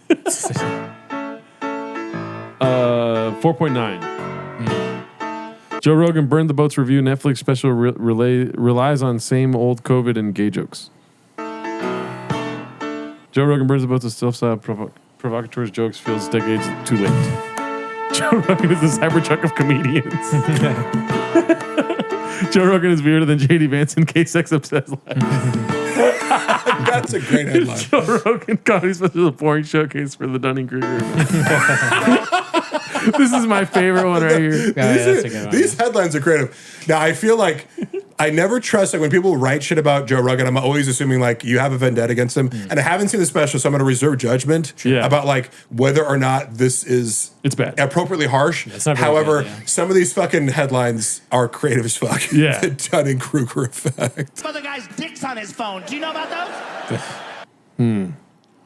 So one thing I will say, I might have mentioned this before, but like Brendan's whole take on, like, I don't read comments, comes directly from Joe. Yeah. And, working for him, I kind of, like, came to this conclusion that you're doing it for a different reason than Joe is. Mm-hmm. We could watch all this, and, like, everyone in the world can hate Joe's special, and he's still sitting on $500 million, whatever the fuck. So it's like, there comes a point where it's like, if you've reached escape velocity from the atmosphere, or metaphor for the comment section, it's like, you legitimately, like, it doesn't fucking matter what you put out or what critics say. Yeah. You're going to keep generating a ton of money, and people are going to, like, just based on your podcast, you can sell out a fucking stadium, or whatever it is. What's a basketball arena? Yeah, arena. But for somebody like Brendan, who, like, of course, he's taking this cue from Rogan, but it's like, you're not there yet. Yeah. You're not above reading it. You should read your comments because, yes, you'll hear creators talk about, like, I made the mistake of looking at my comments the other day, and most of them are positive, and there's this one, like, you should suck and you should quit. It just stuck with me. And you're talking about, like, the perfectionistic, sensitive artist who's going to let that one comment, like, stick in their craw forever. Yeah. But it's like, no. You're avoiding comments because 99 out of 100 are, like, not just like, this is bad. It's like, this is the worst thing I've ever seen. Yeah. And you're avoiding it for that. Yeah. Right? And you should maybe look at it and address it and course correct a little bit because it's actually affecting your bottom line. You know what I mean? Yeah. But, like, a guy like Rogan, it's like, fucking Elon Musk doesn't need your reviews of Tesla. Yeah. He's just doing whatever the fuck he wants. Yeah, dude. Rogan moves the needle, daddy. Yeah. This one's called, Is Brendan Schaub Funnier Than Joe Rogan? Posted by Bubba Dreams of Gumbo. I think it's just more of a conversation starter, but Brendan, if somebody's going to send this to Brendan and Brendan's going to just read the headline and be like, fuck yeah, I won. I won the war with Joe Rogan. Brendan loves me. That's literally how he operates, though. He'll, like, see a headline and be like, I'm good. I don't want to watch the video. I've seen him do it. Okay, so this is something that happened today. Let me go ahead and pull up the whole video. Oh, shit. Give me 1 second. What are we looking at here? So it's Joanna's Instagram story today, and I think it's like a cliffhanger. Joanna's also blocked me. Oh, no. Surprise. Did you guys see this earlier or no? No, I haven't seen it. I don't know what's going on. That was a test to see if Mark created a Finsta. Just kidding. No, I actually do. You can. There are places you can, like, view stories, like, anonymously, right? Yeah, Finsta. But I don't give a fuck. Like, I legitimately have zero curiosity about what Joanna posts. Let me see here. So it's Brendan has her page favorited. I don't know what that means, but yeah, right. Just kidding. So this is a story from her today. Let's go ahead and watch it here. It's very weird. So here the first slide says, you were my superhero today, and always I hope you talk about it, which I think she's saying mention on the podcast or something. Oh, that's nice. But just know your kids and I were so proud of you and how sexy you came to my rescue at Starbucks. Today I'll forgive you leaving your shoes on the floor and leaving a mess, right? So you go to the next one. I like how she can't even post a fucking, like, you're my hero without, like, throwing him under the bus. It's like, bitch, you have a maid. Yeah. Every time I went over to his house, he had a maid there. Like, they have, like, a live-in maid. But it's like they're trying to be cute, though. That's what it is. I know, but also you'll notice, like, Joanna does this where she can't help but complain about shit. It's like, and Brendan once told me she racks up, like, $40K in credit card like every month. Like, you can't, I hate to be like, but fuck you, Brendan. You told people I broke into your fucking house, and then I worked part time for you. Thank you for the flowers. Fucking lied to the labor board about me. True pathological liar here. So it does give me joy to be like, oh yeah, Joanna can't help but get her little fucking digs in. Like, oh, forgive him. Like, first of all, he fucking owns the house. Like, to defend Brendan, it's like, bitch, if I'm the only person paying for this fucking house, I'll leave my shoes wherever the fuck I want. He has a lot of shoes. Yeah, I know. Right? There's so many shoes. It's like, hey, here's an idea. Stay at home, mom. Pick my fucking shoes up. Like, what? It's my favorite shoe. I drank out of it last night. Oh, I'll forgive you. Yeah. I'll forgive you for not contributing anything financially to this situation ever in your life. So what she's trying to get to here, and she's painting a narrative that Brendan got in a fight today, basically. So here it says, today we were reminded of the beast that I married, which is not a good wording. And then here it says, by the way, this was the guy trying to run away this morning until my badass husband intersected him. Guaranteed this guy won't be back to my Starbucks again if it's smart. So I'm assuming he's talking about this guy back here. Talking about him. Shit. He looked problem. And What I if like, we knew that guy? That'd be crazy. Yeah. is that Brendan talking to the guy or Brendan got a new weave? No, I can't. I honestly can't. Like, who's the guy that's facing us? That's probably the guy they're talking about. Yeah. And this is the lady that looks like she works at Starbucks. And I like how there's no context whatsoever. None. Like, you post 3 stories about it, and you say nothing. Yeah. He's like, Brandon's a hero. He chased down a guy. It's, what did the fucking guy do? Call you a bitch? Yeah. You know what I mean? No, exactly. It's probably Brendan just telling her to do this. And then there's a heart. I didn't proof watch any of the other stories, so I don't know. But those are the 3 ones that I wanted to watch on the show today. It's also funny because, like, for example, like, sometimes people will be, like, rude to Luana, and it's like, she relishes so much, like, talking shit to people. It's like, go again. If you need me to step in, I will. But I know, like, you enjoy the act of telling people off. And I'll be here in case things get physical, but go fucking do your thing. So I didn't see this one earlier. It says, I want to end the night with saying someone today done messed up. He messed with the wrong girl and he learned today. First of all, that's Black Scent. Dude, we caught him. Yeah, dude. He done learned today. What the hell? She's never talked like that, dude. This motherfucker tried to roll up, talk shit, and I said, The biggest flex for me was saying, oh yeah, I'm going to call my husband and you're going to regret what you just said to me in about 1.5 minutes. He took it as a joke and said, oh, cool story, bro. Call your little husband then. Little did my husband know, or little did he know my husband is not so little and, well, just not the guy he wants to mess with. 1.5 minutes later, Bren, screeching tires, shows up. And I said, he might have flipped the truck right there. He was pissed. Shows up. I say, okay, go ahead and say what you told me now that he's here. I've never seen someone legit shit their pants instantly with sheer terror. Is that how you spell sheer? I can't see. How does he spell it? Sheer? Yes. Okay. I don't know how to spell sheer. In his eyes, knowing he had just made the biggest mistake ever. On that note, treat everyone with respect because you never know when a Brendan and Schaub, almost spelled his name wrong, can show up to rock your world. I'll be making a video to tell you guys the story because this is a worthy one. Okay, wait. So the 4 stories with, like, wall-to-wall text wasn't enough to just tell the fucking story? Yeah. We still don't know what the fuck was said. Yeah. This is so annoying. Yeah, so Ryan Pliskin posted this post on Shanks, and there's other ones from it, but let's go to a different clip from now. This is, it looks like from MSG, so if this part gets cut out, it's because we got bent pixeled. This is available online right now. All your friends over the weekend at MSG laughing at your band, or your brand, Humboldt Samo. I haven't seen this yet. Neither way. About a month and a half. What does she do? Whiskey stuff. She's gonna kill me. Whiskey stuff. She's a whiskey rep manager. She's gonna kill me right now. I see where this is going. Why would she kill you for that? Just out of curiosity. I don't know, because I feel like I always get her brand wrong. When else would it have ever have mattered that you got our brand wrong except for right now? This would be the chance to get it right. Right. You get her brand wrong, like, during sex. Isn't that funny? Come on, man. Come on, bro. Come on, man. Come That's on, what I bro. scream out every time. It's her brand. Screwball? No. Tiger Thick? Brandon. I like how hard Red Rogan's Makes laughing. everybody laugh. Who said Tiger Thick? A red bar. Or red band. Red band, yeah. I said red bar. Red bar. I'm so sorry. Thick? What's Brendan Schaub's whiskey called? Jules, give me more Tiger Jules, hey, pour me some out. We're trying Tiger Thick today on the show. Sign up for Scars Club. Give it a year. Give it a year. All right, that was cool. What do you think, Brendan?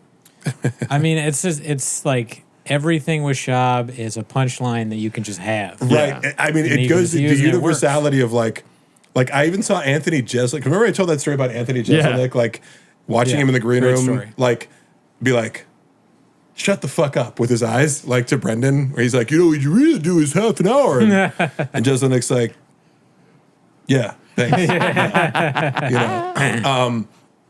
And I've heard Anthony Jeselnik drop like some catnip. I don't know if you guys have seen these clips. Yeah. Oh, yeah. He'll say some shit like, I forget what it is, but like clearly he pays attention to the subreddit. Yeah. And it's just funny to hear it. Like when you drop these things like Tiger Thick or Block Buzzer or You'd Be Surprised, like, and then a bunch of people laugh, you're like, oh my God, like people know about. And also it's funny when comics, like that clip of where Steve-O and Tony Inchcliffe, and Steve-O's like, wasn't that the Arlington Improv? Yeah, classic. Yeah, I know the guy who did the paper mache.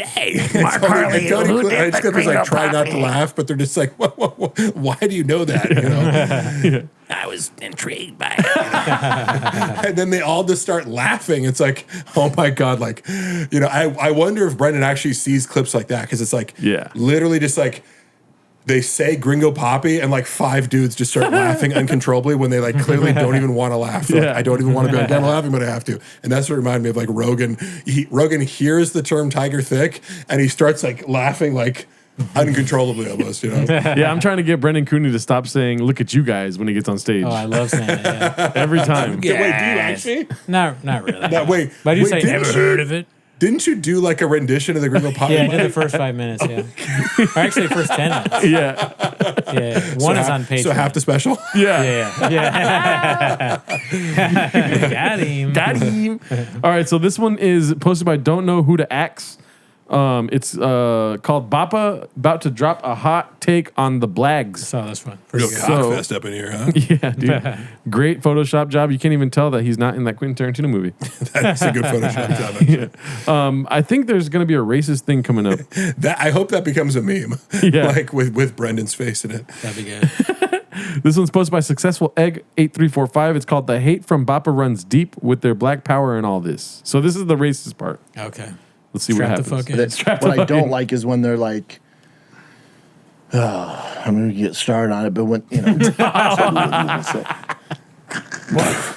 it drives me fucking nuts. When they're like, oh, black power and all this, and it's good to have black representation. It's like, well, you guys dominate in athletics. Like, when has that ever been it? Like, why is this a race thing? I hate that. Like, why are you making it about this? It's just I hate, like, why are he you doesn't making understand it what he's talking about. this? Nope. Say it right now. I will say it with Because my take on that is like he's trying to rebut the idea of like diversity, equity, and inclusion. Yeah. And his response to that is like, black people are in the NBA. Yeah. It's like, oh my God, like, and you could there's very coherent arguments you could make against DEI or affirmative action. Like, there's a huge debate to be had there. But his idea is like, well, black people are in the NFL. How could? Why would we need representation? It's like you're smashing this conversation down and then like shifting it sideways. And like, what are you talking about? Black people live in Harlem, Like, wait, that's what we're talking about. Like, It's crazy when you sell yourself as a comedy podcast and you give the most bland, like, not interesting takes whatsoever, dude. Right. Yeah. And like, Cooney? I mean, everything that Schaub says politically is like that old clip of you remember when John McCain was at a rally and the old lady was like, Obama's a bad man. He's an Arab. He's a Muslim. And John McCain is like, no. He's a good man. It is kind of funny that he says he's a good man, even though all she said was he's Arab. No. He's not an Arab. He's a good man. On Twitter. I'm stealing. Whoa. Let's not get it twisted. He's not one of those. That's Schaub. I know that's such an iconic moment. I almost forgot about that. But I do agree that like, because you can't just be like, you can't even roast the person. It's like, oh man, like you're too like, I just have to like handle you with the kid gloves here. But an old lady's intelligent, an old lady who's dying and her brain is melting is how smart Schaub is now. Yeah. No, he's like, because again, I have friends of all political stripes. Like nobody's political beliefs are gonna piss me off, except when you don't know what the fuck you're talking about. Sure. And what's funny is like I wouldn't consider myself an expert, but like I majored in political science. I've been reading about politics ever since I graduated from college. But like that also, like the Dunning-Kruger effect, it's like I remember taking my senior seminar was on Israel and Palestine. And like before I went into the class, I'm like, I have a good grasp on this. And then like I emerged like, holy fuck, like I know nothing. I just read 12 700-page books on this fucking topic, and I'm like more ambivalent than ever. But you know, you have to know these nuances in order to be like, I don't have like a definitive answer for this, or I can't interpret it like this side is right and this side is wrong, or but I do have this disdain for people who are like, I've got the answers. I did 30 seconds of researching / listening to somebody at Starbucks. Thinking about it. Yeah. And it's just like, bro, you think like, because it's not a hot take. Yeah. You know what I mean? And one of the things I love about, for example, Shane Gillis, like I love that he's like, I consider him like the inverse of Schaub, where it's like Schaub, he's like everything Schaub wants to be. Like he doesn't, do you see him on Flagrant 2? Like where they're like pressing him on, do you have a writer? And he's like, no. They're like, what? Like it like blew their mind that he's just like this regular blue. And I've met Shane. He's really cool. You know what I mean? He like walks the walk of like, I own 2 pair of pants and 1 pair of shoes. And like, I kind of don't give a fuck. And he actually played football in college and like is very humble about it. He's like, fuck no, I couldn't make it to the NFL. Like, and he's kind of had this this genuine blue quality aura to him that Schaub wishes he came across as, but he's like actually like the beer drinking, dip having, comic book selling. Right? What? Dude, Dude, sound come like on. Ric Flair. And he was Dude. one of the- he was You one of the- sound like Ric Flair for a minute there. Comic book selling. Yeah, whiskey drinking. But like, I don't know how he's to like secretly smart. You know what I mean? Like I think Brendan tries to come off as like I know more than I do, and like Shane almost conceals it until it's like something kind of like irks him. Like when Rogan's talking about how all Vikings were 7 feet tall, and he's like, actually they're like 5'4", and they never wore the horns, and he's like, it's like, oh, this motherfucker actually reads. And that's why when he does Trump and stuff like that, like there's no malice to it. Like he does his Trump impression, and it's just like, you're coming from a place where you lack disdain, and therefore it's more accurate. Yeah. You know, it's like you're just true to it because you don't have an agenda. Yeah. All right. Well, let's get to the next clip here. This is going to be a Guild guitar clip. Oh, nice. I look forward to his every week. Let me know if you guys want to end anytime soon, because there's still like 10 more tabs. Oh, I love tabs. Oh, shit. Here we go then. I want all the tabs. This one's posted by Guild Guitar. But you see, I wanted to ask you before we started, what do you think about the red chair, dude? Because I'm sitting in not the red chair right now. Like a legit I red like chair. it. Where'd you guys get this? It's like a movie chair, right? That's the top We secret. can't reveal where we got it, but it's how similar is it to the studio? Oh, The old shit. chair, I never even thought about that. Yeah. Because I'd never fucking got to sit in these chairs. You know? I don't mean to rub that. Oh, you know wrong. what's funny, by the way? So, like, Brendan like took all my episodes of like Haters Will Say off Fit Boy, right? So like, but there's still like on the original Haters Will Say channel, but he like erased. He tried to like erase my, but you can still find it on like Apple Podcasts and Spotify. He just like took it off YouTube, you know. And then also he the only fight companion that I was on, he took down with like TJ Dillashaw and Brian Ortega. So it's like he's tried to like erase me from like the whole Thick Boy thing, but I'm obviously on a bunch of TFAK episodes. Once I started being on it, he didn't take any of those down. But like the 5 times I was a guest, he took me down. So he wants to make it seem like Mark was never more than anything but an intern. But I was like, bro, I was on as a guest like 6 times for TFAK. But the chair is very comfortable, right? The chair is very comfortable. It's great. Right? Because I'm sitting in a fucking a Blockbuster chair right now, and it sucks ass on my lower back. Dude, I want to watch a movie in one of these bad boys. Right? We watch specials every week on there, Daddy. Yeah. All right, sorry. So this is a very special guest by Guild Guitars. I always look forward to this guy's clips. It's very well done. How excited are you for Austin, buddy? First live show together in a I'm hot pumped, dude. circuit. I'm pumped. Also, we didn't get to talk to you about their residency, dude. I was following that for a little bit. Joe Rogan? Just because. Why? It was another funny thing where, and I think generally Brendan is the king of, like, I experienced that on a personal level, and like, you know, hey, in part I'm going to the fucking court for this, because he like would, when it comes to business things, he'd be like, I'm paying you this much, and then he just wouldn't pay you that much. So like, I'm used to him like in a, to me, a more malicious way saying like, this thing's gonna happen and you have like a verbal or written contract, and then it's just like, hey, where's that money that you said you were going to do for the work that I already did? Oh, that's not going to happen? Okay, cool. So I like seeing it in other ways where I'm like, yeah, of course you fucking have this. And also he loves to like just skip over, like he'll minimize or be like, oh yeah, I had to cancel it because the DA in San Francisco got reelected and there's just so much crime that we can't even walk the streets, and it's like fucking, you know, Rio de Janeiro down there, and there's what, you know, like that doesn't make, so there's never any accountability of just like, yeah, I can't sell tickets, or yeah, this didn't work out. Like there's never any, and people like, you know what's funny? Who's that dude fucking Chris DiStefano? Yeah. Who I think is great. And like, I saw this clip of him and I was like, Brendan would never in a million years do that. And Chris is more successful than him, stand-up wise. He goes, he posts this thing to Instagram. He's like, guys, fucking, I'm going to New Rochelle. You guys are not buying tickets. What the fuck? This is fucking, you know, I've sold 30 seats in 2 weeks. You guys can do better. Come on, don't leave Chrissy D hanging.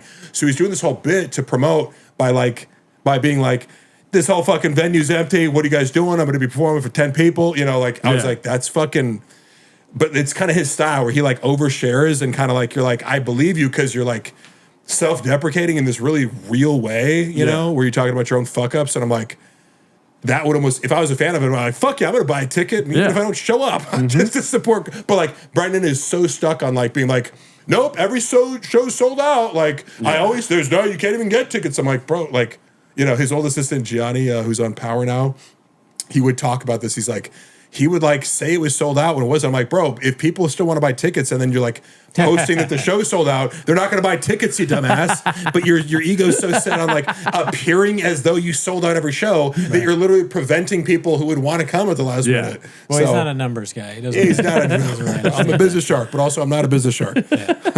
Let's see. Yep, I talked to Rogan yesterday. We told him we're coming. And what do you say about Fire Kid Live? Or I said to him, I just said, hey, that's all I'm going to say. I said, hey, you're in the area.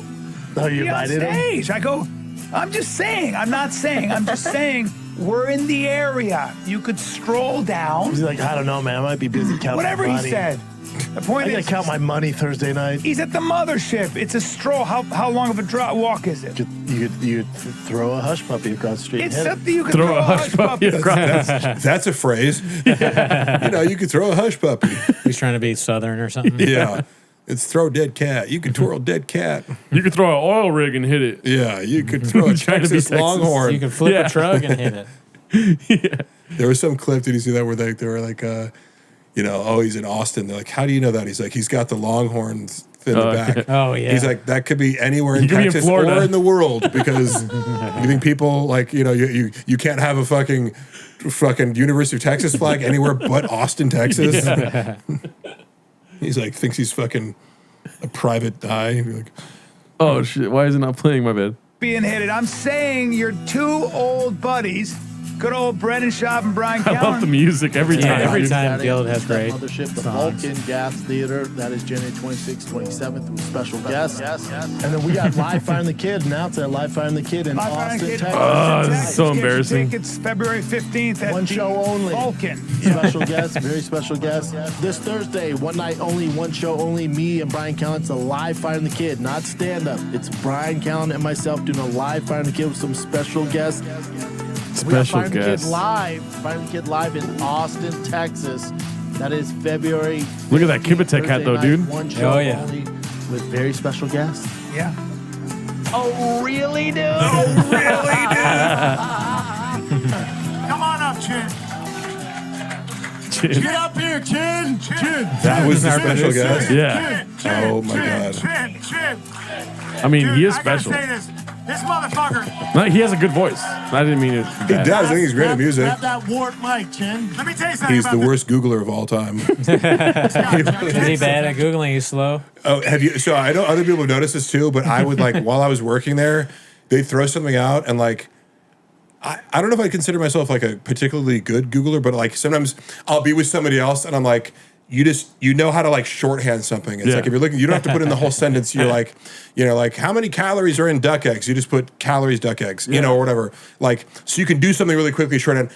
Chin seems to never know what to fucking put in. It's like, dude, that's the most basic shit. Like, who doesn't?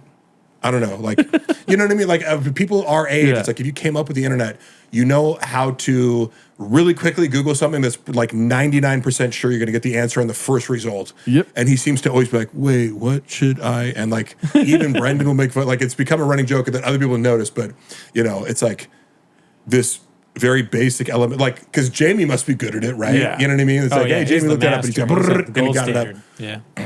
Let's see here. That's our rock. Chin, no matter what, through thick or thin, this motherfucker has been there for us. This is the guy who always keeps us together. No matter what, he goes, guys, fucking just stay positive. Brendan also hates Chin. Nobody tougher. Nobody tougher. He does. Nobody better than that dude. I'm out of here.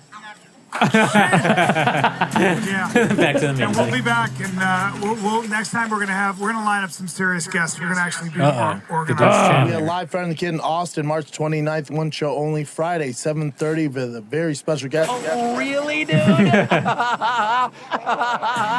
Now, I thought it was, before you say, give me the date,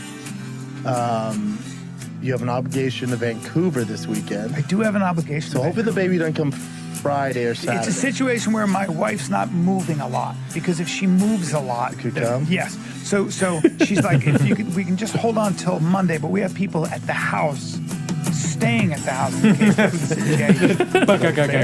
drum beat is so funny. You know, so it's We're like, not going to do the show because my wife is pregnant. Hang out with my wife. My wife is pregnant as Where I was shit. going with that before you tell that story is you got to go to Vancouver, and then I remind you yesterday. I'm like, well, remember, Bubba, we got to be in Austin on Friday. Like, that's right. That's not happening. That's not happening. And so that was the second time they were going to do it. Yeah. Right? Okay. Yeah. And Rogan was going to be at that one.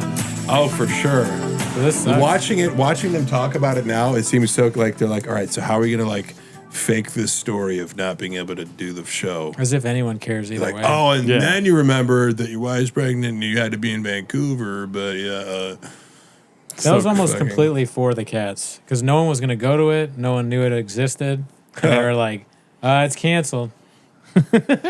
Yeah, and what's funny is like during the pandemic, I remember like the first time I ever traveled with Brendan was for shows in Austin at the Vulcan Gas Company, and it was like I want to say it was April, late April of 2021, and the shit was popping. You know what I mean? And I was like, oh damn, this is how it always is. Like just fucking sold out crowds and like everyone's super psyched, and you know Malik and Chappelle were there. It's also funny to see Malik like. We had a little online beef, you know, recently, but we squashed it because he was like mad that I said something like 2 years ago, like about how he acted. But like in fairness, it was like I was only getting Brendan's side of the story, you know, and so I didn't even know that Malik. It was like on some this podcast with a few hundred listeners, and somebody must have sent him like Mark's talking shit about it. I'm like, to me, it still wasn't talking shit, but anyway.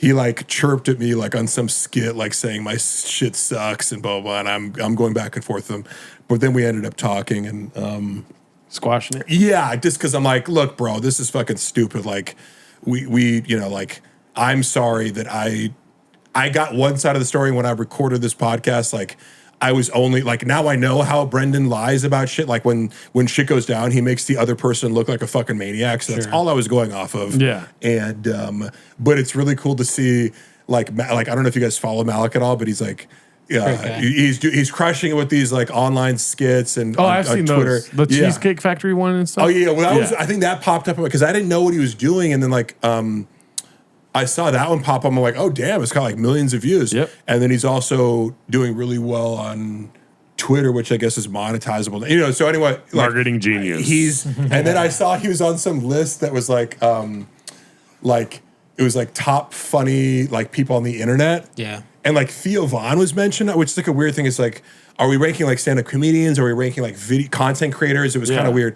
But like he was like Malik was like number 9. Oh shit! And like let's say Theo was like number 5 or something. So I'm like, bro, that's it must crazy. Eat Brendan alive to see Malik, who like again, Brendan's whole thing the whole time was like Malik's not even funny. Like he had these, and again Malik's like 3. Like when I saw him, I always saw Malik do well. Like I thought it was he has. charisma. I never saw him do poorly. Like in his defense, there may have been one show where but I remember coming back from one show. This was Brendan saying that he didn't do well, but like it also coincided with like Malik corrected him on TFAC. I don't know if you know this lore. You know, back in 2021, he was like, it was some argument over like whether or not a fight was a pay-per-view. And Malik was like, no, it's a pay-per-view. Like, I know about boxing. And Brendan's like, no, it isn't. And they were going back, you know, like, Brendan's being stubborn as fuck. He's like, no, it's a pay-per-view. Like, for sure. He's like, no, it says, you want to bet? Want to bet? And then they looked it up, and it's like, oh, it's pay-per-view. And Brendan hates when he gets corrected by his underlings, you know what I mean? And so it's like, you did a C-clamp, dude. And then, it's contagious. It's definitely a small thing. It's not a pay-per-view. It's not a sad thing. And then so like I wasn't aware of that they had this conflict, but now I can totally see it because I'm like, I would have these moments where it's like Brent, anytime I would talk back to Brendan and be like, just like, hey, you're shitting on me for something like you like that I didn't do that you never asked me to do. You know what I mean? Yeah. You're like, did you get that footage? I'm like, you didn't ask for that, you know? Right. And then like, if I even brought that up, he'd like find some other way to be like, oh, you're not doing Tiger Thick social media, you know, or something like that. I'm like, I know how he works. He's like, Tiger Thick. I lost you here, so like I'm taking you off. I'm not paying you for this, you know? And so with Malik, it was like, how the fuck were you not doing Tiger Thick social media, man? Jesus no, Christ. I was though. I was, and then he kicked me off. Oh wait, do you know about this? I put an extra C, so I was posting every single day. I was posting on Tiger Thick every single day. Got the page up to like 11,000 followers. And I remember looking back recently, they blocked me because I was like, you guys haven't posted like in 3 months. I go, what the fuck is going on with this page? And then I go, you're blocked by Tiger Thick's Instagram? Yes. Because whoever was running it, that on the screen? I got fired from the job. Right now. My last post was a Christmas post of 2022 when it was like an end of the year thank you, and it's over jelly rolls like I get no lots of I get so lonely. But it's like a nice song, and I edited all these different clips throughout the year, and I spent like multiple hours on it. He fired me in the middle of me completing that, and I was like, you know, just out of a gesture of goodwill, I'll finish it and hand it off, so you can play that. I remember he posted. I had the music on it. Brendan used the video to post to his own page. And I remember watching it. I was like, what is off about this? There's something weird about the sound. And I was like, oh my God, this motherfucker put the song over it twice. So the video already had the song. And then he added music to it. So it was like the song playing with like a 5-second difference. It was like a weird echo. You know, I'm like, is that? Why is it playing twice? He's so dumb that he needed to put. I'm like, you hear the song is already on there, right? Yeah. But anyway, the reason he fired me is because I made a post one morning and it was like a sale now at tigerthick.com, and I accidentally put 4 C's.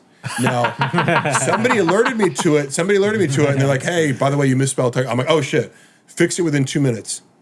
You also, Instagram doesn't hyperlink, right? So you can't click on your phone to go to the website. Unbeknownst to me, the Tiger Thick is connected to a Facebook page that I never like looked at. I never knew anything about it, but like Jay set it up or something like that. Brent Cooney knows about that. I hate that shit. Yeah. And so it auto posts to there. And it has like the Instagram page has like 11,000 followers. The Tiger Thick Facebook page has like 250 followers. Yeah. And this post didn't have any, by the time I looked at it, had no interactions except for one comment saying, you might want to check the spelling of that thing. Tiger Thick with 4 C's links to .com and has a picture of Brendan on it. No. Fuck. So God damn. He asked me, it's like a picture of him like during the pandemic with like a gut like next to Jay. I tried, I looked at it recently, I don't think it's still there, but like at the time, it auto redirected to .com. Oh my I have no idea. And so Brendan's like livid about it. He's like, are you trolling me? Like, what the fuck? I'm like, bro, I have no idea. They probably took it down. But like, I'm like, legit, he thought I was like doing that on purpose. I'm like, why the fuck would I be working for you and like redirecting your page? Like, it doesn't, you know, like maybe if you fired me, I would do that, you know? Like, but anyway, he got so pissed that he fired me. And then like whoever took it over just like didn't post at all, you know? It was hilarious. But I another thought thing you were was- doing a bit at first when you said that you added an extra C. I was like, aha, that's funny. Yeah. But this No, yeah. really happened. 4 C's literally redirects to .com. And he was so pissed. But he does these things where he's like, oh, the investors want you, like they say you can't work for. I'm like, no, it's your decision 100%. Yeah. You're trying to like blame it on someone The else. investors. The investors, the Russian investors who really give a fuck that the comic book consumers. 3 people saw it on Facebook. Yeah.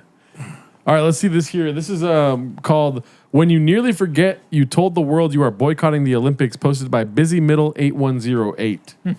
Let's go on Brendan this time here. Let's see here. Champion. The whole point of the Olympics is it brings everybody together, and everybody competes. You know. Well, the one It's an part that equal bothered playing me, field. I was watching. My girl was watching as the background, so I heard it. But there was this pole vaulter. And he's like the best pole vaulter ever, and they did a background on him. And I was like, I always like those stories, right? And then, So he watched it even though he said he's boycotting. Yeah. No, it's yeah, okay, too.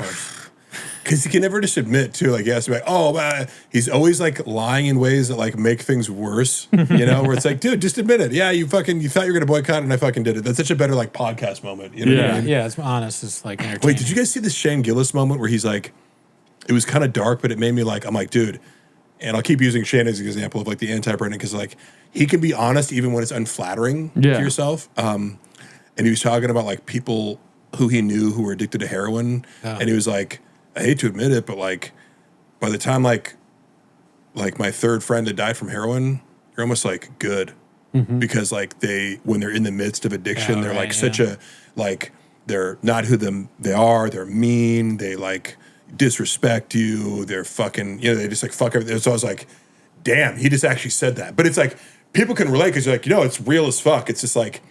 Most people don't say it because it sounds really callous. You know what I mean? So I was like, I just gained this respect for him. We're like, he'll be honest even though it's risky and it might make him look bad. Yeah. Sure. And like Brendan can't even do that with the like watching Olympics. You know what I mean? Where it's like most people are like, yeah, I said I was gonna fuck. I fucking love the Olympics. Wow, I'm a pussy. Like I gotta boycott shit. Yeah. But he's going like, oh well, I heard because my.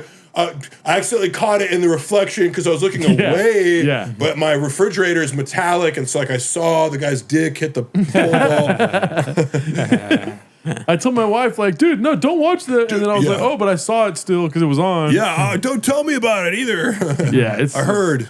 It's way funnier as a comedian to be like, fine, I watched it. Something along Right. those He lines. never, I always say this that he never truly self-deprecates. Like he'll do false self-deprecation. Yeah. But like throw people under the bus. Like I summed up his comedic style as God damn it.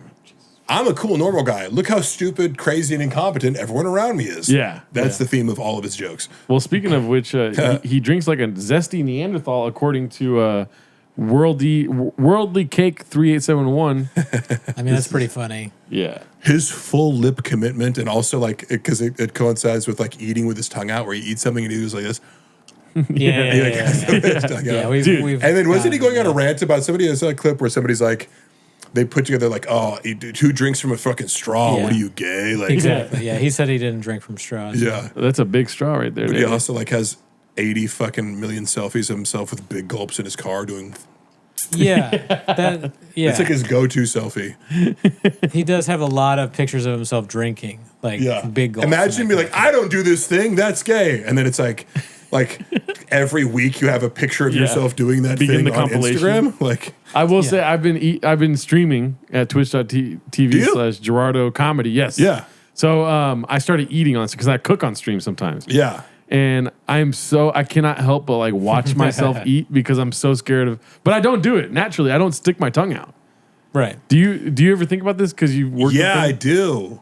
Like, I don't think I do, but then watching him, I'm like, it gives you this. I'm like, effect. do You're I fucking do that? Like, holy shit! I should start filming myself just to make sure I don't, And what's funny is, I don't know if you ever saw this clip. I remember Brandon one time was like, "Have you ever seen Mark eat? It's so disgusting." I'm like, Oh yeah, he told us about that. is it like what? Like, it's just a weird thing to say. Like, like, thanks, like. For throwing me, like, I don't think I eat a lot of food. I don't think I like, and again, Brendan, I've seen you eat, motherfucker. Yeah, he's the last person that can comment on that. Yeah, dude. The only thing I eat on camera is hot Cheetos and Mexican cookies.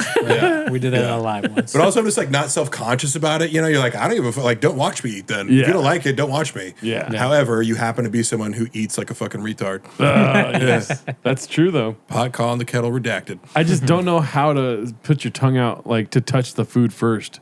I don't think you do. But does it taste better? That's like, I'm thinking It's like you know one of what I mean? these little, like, it's like a little kid mannerism or something. You know what I mean? Yeah. It's like grabbing a spoon, like, you know, like. He probably does that too. Yeah. It's like grabbing cereal and eating it like this. Like, Yeah, low brain function. He's like, okay, so. Yeah, that's how he eats. Shane has to come out and do that with a spoon.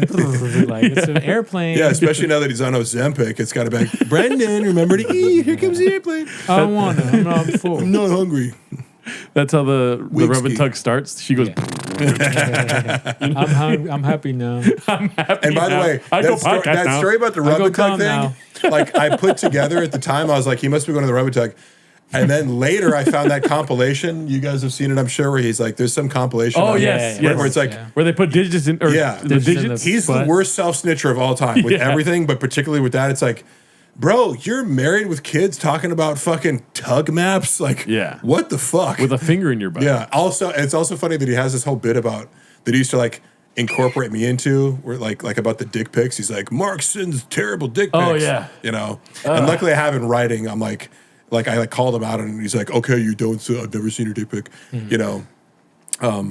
It sounds weird out of context, but it was like in the context of something, because I'm like, are you serious about your dick? Because you also say like, I'm bad at security, so you're gonna get murdered. But I also said like in the same bit, you're like, say like, I'm like, which part of it is true, which isn't, Brendan? You know, but funny coming from him, because you know I heard through the grapevine when Chris D'Elia got canceled, he had the person running his social media at the time go through his Instagram and unsend every dick pic that he had sent to a bunch of girls. Ooh, fuck. Little folklore there, huh?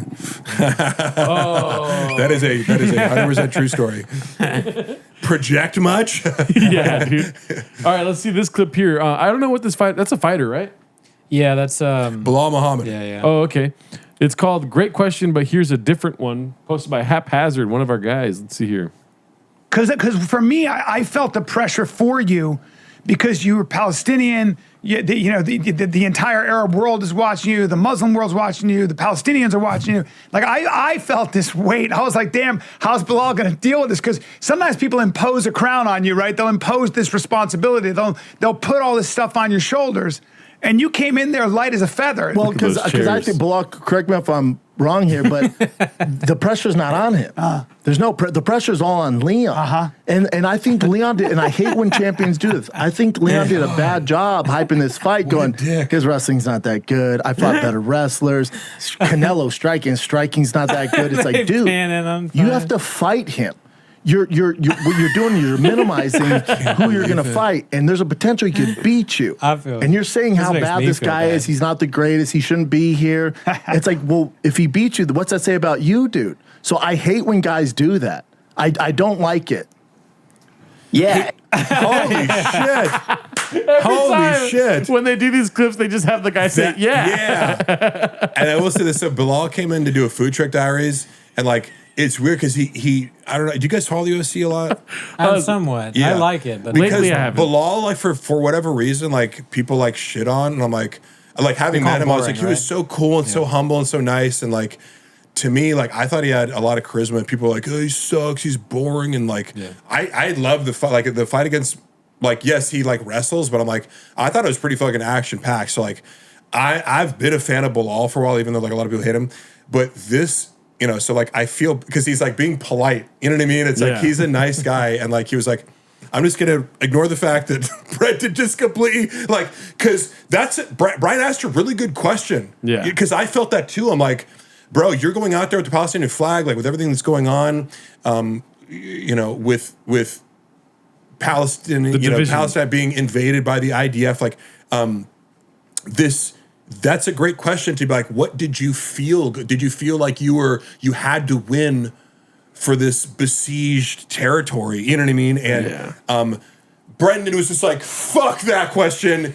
and then doesn't even ask a question. Yeah. Like he ended in a way where it's like, what, how am I, I was ready to respond. Like you saw Bilal being like, yeah, like he was like ready to answer with gusto. And then what the fuck did Brendan even, he's just like, and I hate when they do that. Look how happy he is right here, dude. Yeah. But also happy here. No, you can tell to he's the ending. fucking, because I've heard him like talk about it. Like he really wanted to answer Brian's question. Yeah. And I thought that was that was a thoughtful, well-articulated question. And then Brendan's like, no, you got it totally wrong. The thing is, people put the pressure's actually on Leon. It's like, oh yeah, you don't think Bilal had any pressure? Because first of all, the guy knew, like he's talked about how he's so happy. He was on this like whatever. Right before Brendan starts talking, he's so happy. Bilal felt pressure even just in the fact he's like, I know if I lose this, I'm never getting a title shot again. Like they didn't want to fucking give it to me. Yeah. Dana doesn't like me. He thinks I'm boring. So fuck, he's so happy. He's so before happy. Brendan And then talks. it's just. What were you gonna say, Cooney? I mean, I want to do this with us where like you say something and then I say, no, and completely dismiss it and then we paint it on your face. Yeah. But what you two libturd cucks don't understand is that Brendan Schaub doesn't like this woke identity politics shit. Okay? Like Palestinian, that he's He didn't want to talk about Palestine. No, That's really good. Don't count. Yeah. You know, like he doesn't want Bilal to talk about Palestine, right? He probably doesn't. He probably was like, oh, fuck, like, it's like, no, AdSense. dude, that's where he comes from. Yeah. This is his heritage. It's okay. He can speak on Palestine without being fucking political. Right. It's like you have the weight of your people on your shoulders. How did that feel? So crazy, dude. Like as if you're going into a title fight and you don't have pressure on your shoulders. Yeah. You know what I mean? He's like, no, pressure's all on Leon. It's like, what? Like, what Make the it make fuck? sense, Papa. All right, this one's posted by Confidence Search 8648 again. New race incoming. I got super excited when I saw this clip. I want to see him race again, dude. Oh, yeah. New race incoming. Let's hope this Class 1 truck doesn't have engine problems the night before the race, and he's got to get around the track in a bug. There's a 3 G's in bug. Let's see. We're second through the 6. Your boy's going to be at the California 300. Let's go. Oh, yeah, Daddy. The California I can't 300. wait. Drive fast off gas. Yeah. O'Reilly Auto Parts, who are in the business of keeping your car on the frickin' road. Just great editing. Yeah.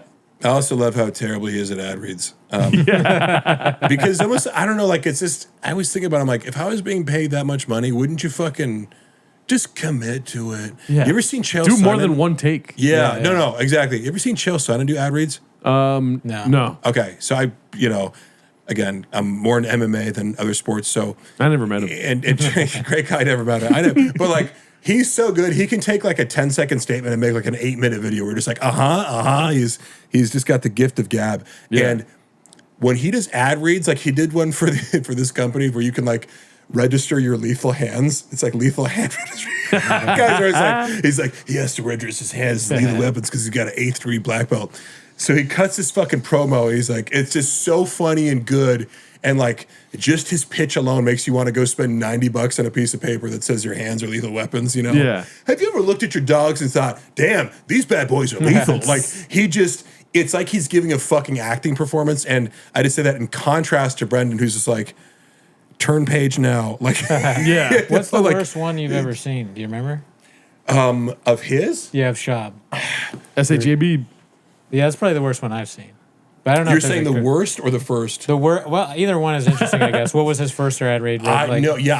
Well, what strikes me, I can't think of the worst off the top of my head, but when you guys said like he only does one take, I'm like, I've watched him fumble through words where you're just like, now I'm somebody like, I did ad reads for my podcast because I had a couple sponsors and I never had a script because I'm like, it's going to sound more authentic if I just like, if I rip one and I'd never retake it. So like, not to toot my own horn, but I'd be like, if you're in the moment, it's almost easier. Because like, if you make a mistake, it doesn't have to be a mistake. You can be like, yep, I said that and I'm coming back to it. But like, when you're reading from a script and you fumble over a word, you're like, firing on all syllables. Well, you don't get the promo code right, too, dude. What the fuck? Right. No, it's just like, bro, you're in the studio. How much of a rush do you have to be? Yeah. What is this, 30 seconds long? Like, you fucking do it again. Because it's like, these are the people paying the money for your podcast. Yeah.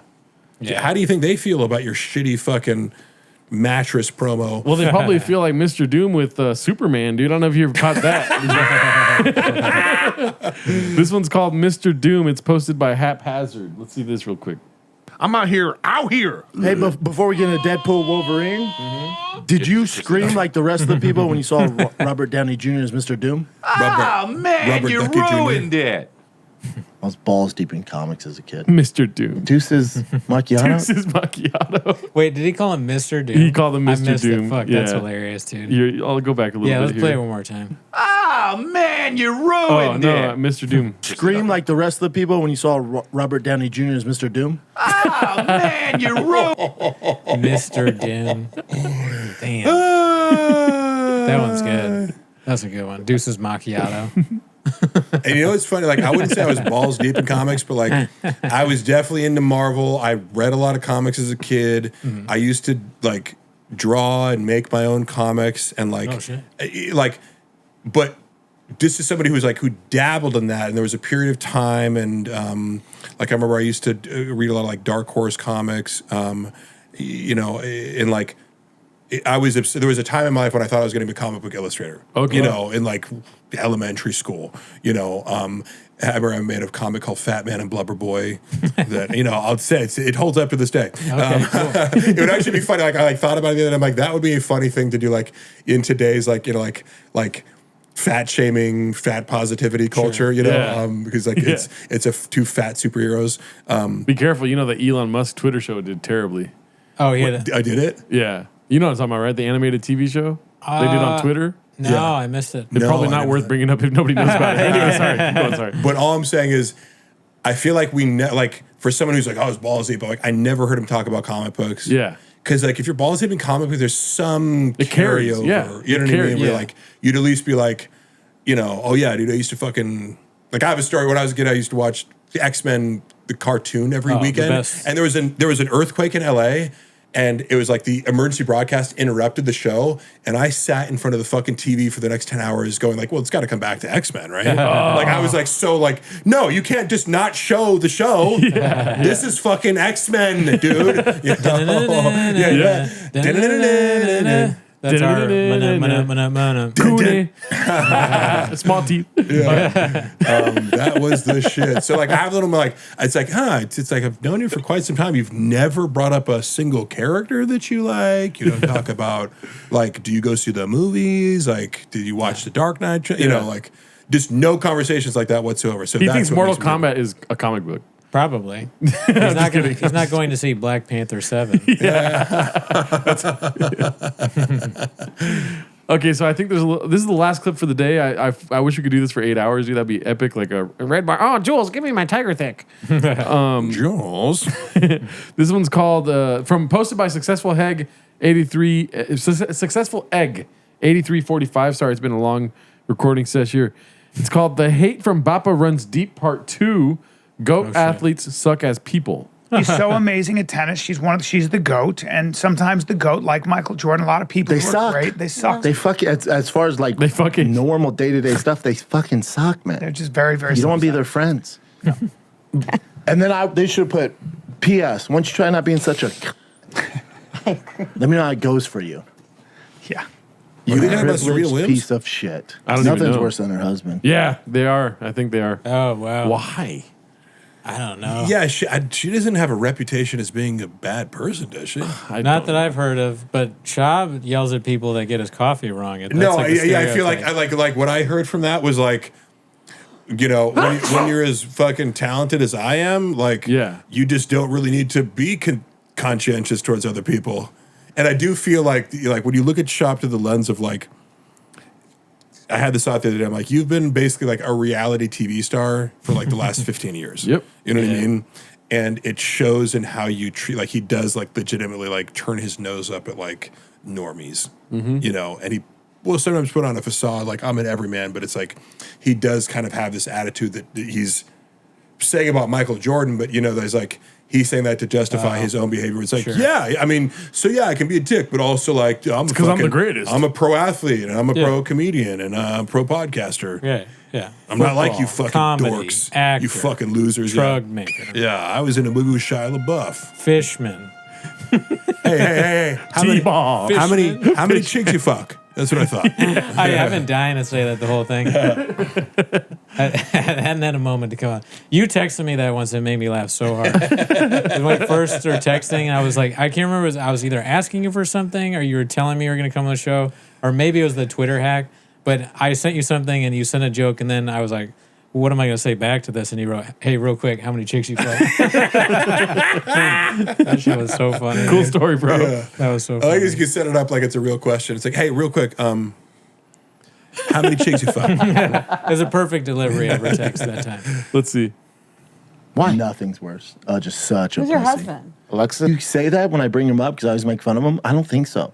Step down. It's But like she's- a black person needs to run this. But she's It's just like, how about just so have the best annoying. person run it? Yeah. Yeah, we get it, dude. We get it. We get it. What the fuck, man? He's no, but this Get Sean like, out of and it with, I say this without like hyperbole or exaggeration or malice. The audio stopped recording. We were talking about something. I was checking constantly, so I don't know where we left off there.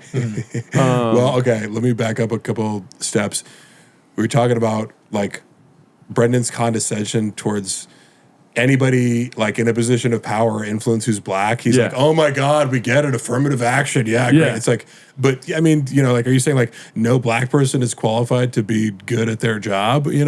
Like that's, and again, that's like this kind of like race realism, like political identity that he has secretly. He wouldn't tell anybody. Yeah. Like if you're like in close company with him, he'll kind of like, he'll whisper about this stuff, but like it like oozes out in conversations like this where it's like, why do you have an issue with like anybody like having a position of power influence is black? It'd be funny to have somebody come on the show like because he's blatantly racist with this thing. So you have somebody come on the show who's black, a famous person, that's willing to do this, and we tell them we're going to quiz you, and it's you versus Schaub. But then you ask them questions that are so simple that the black person is going to laugh and be like, "Oh, that's funny," but then the question would be something like, what do you do when you put red and blue together and you get purple? Like the color. And they won't know. I wasn't confident just then that it becomes purple. But like, they just ask that and they're like purple and then Schaub won't know. They'll do It's like a what is 5 plus 5? decathlon where it's like 5 different things. It's like science, math. That would be pretty comedy. amazing. And even just doing an IQ test. You know what I mean? Yeah. Because like, I don't know, it'd be funny. And again, I used to tutor like test taking, you know what I mean? So it's like, I just know the type of person who's terrible at tests, and I can smell that off Brendan a fucking mile away. Like, I'm sorry, but yeah, definitely, yeah. That's, hopefully the recording didn't cut too much. But yeah, and then I was also talking about how like when, especially when somebody's like underneath him socially, like he was. What my recollection of Chappelle and Malik being on The Fighter and the Kid, not that I was like, I watched a lot of those episodes. I did see some, but it seemed like he always was like trying to shut them down or be like, that didn't happen. Yeah. And it's like, bro, you need someone like that to fucking call you out on all your bullshit. And you're like projecting this idea that like, oh, everyone's lying but you. Like, But who would be bigger than him on the totem pole? There's like The Rock. He would need The Rock on him every week. Pause. Well, yeah, Rock's also a pathological liar. Yeah. But to Bappa, that's like views, millions. Like he thinks The Rock is. I don't know about this, but I remember they cut it out of. They like might have blurred the name or something, but he's like look.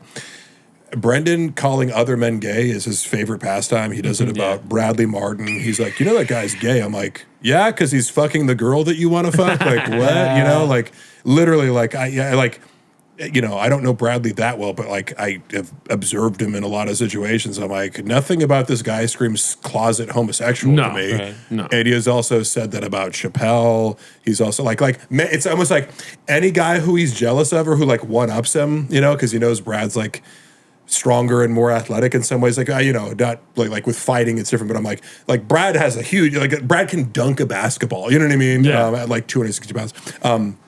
And like, outlifts him in every. I remember he told the story. Where Well, he's so like, the reason why I was going to say the reason why we're talking about this is because the clip we watched was Yeah. the hate from Bappa Runs Deep Part 2. Go athletes suck as people. Posted Yeah. by Successful Egg 8345. Yeah. Just in case, because if not, it just looks like you're talking about black people. All the time. Yeah. That's why I was going to say. But yeah, it's like anybody that one ups him. Yeah. I personally have a pet peeve about this because I'm like, it's such a cowardly thing to do to like spread as a guy. Yeah. To like pretend to be someone's friend and then spread a gay rumor about them. Yeah. With all, it's like, It's hey, look, it's one thing if you unnecessary. walked in on fucking a dude sucking another guy's dick and you're Yeah, like, oh my right. God, he's gay and I have to get this off my chest. But then like, here's the thing. If you're lying and you don't have any evidence, that's super fucked up because you're falsely like trying to claim that someone's gay, which is super fucked up. But then also, what if they are actually gay and they don't want to be out of the closet? that You're would going be around worse, and like outing them for It's no a reason. redacted witch hunt. I want to ask you a question. About But he's this. done it like it's not just Brad. Like I've heard him do it like 5 or 6 times. You know, and more than that, right? More than that. Yeah. So I want to ask you. I'm going to say a name, and then you tell me whether. I'll say a bunch of names. You tell me whether he said they're gay or not. Yeah. Luke Schwartz. Yeah, he doesn't know who that is. Joe Rogan. Has he ever said Joe Rogan is gay? No, but he said a lot of shit about Joe. Where I'm like, oh, okay, buddy. Like, okay. Clearly, you have like. What about Montez? Or sorry, go ahead. That's Eric Griffin. By the way, every person you're gonna mention, like I could rattle off like shit talk that Brendan has said about him. It's just like I'm not gonna do that because like fair, yeah. Eric was always super nice to me. Like I'm not gonna, but like just know, yes, Joe Rogan. He didn't say he was gay, but like it's like. He's got this like weird vendetta with him in private where it's like he both like idolizes him and also feels the need to like trash him because anytime Joe keeps it real with him, there's so few people who keep it real with Brendan in real life that like when somebody does, he's like, I'll get them back, you know, by talking shit about them behind their back. Rogan went to the Packers went to the Vikings and he stayed on the Packers. Right. What about Tony Hinchcliffe? Tony Hinchcliffe. Oh yeah, like many it's funny because I wonder if I'm confusing with like David Lucas always makes gay jokes about it. David Lucas, but you're giving us no more names. Brendan. Okay, so this is a lot with a lot of other comics too. He'll be like, yeah, but that guy doesn't sell any tickets. He'll like look at a like comedian who's like, I mean, obviously Tony Hinchcliffe's an amazing joke writer and. His off the cuff like roast like sandwich. I'm just saying like from the skill of like if you want somebody to write fucking a certain kind of comedy, you know, like he's very impressed to me, especially like watching Kill Tony, like his off the cuff like insults. I'm like, that's fucking good, you know. And so Brendan looks at these guys, gets jealous, and then has to be like, well, he can't sell tickets. I don't know if that's true. He probably does sell tickets these days, but like I've heard him with like 12 different people be like, he didn't sell tickets. Oh, he has his own shit with Andrew Schultz. Well, what did he call? Is Andrew Schultz gay? And then Brendan's no, like, Andrew Schultz. Isn't that funny? Oh, he said that. That's what he said. And he was like,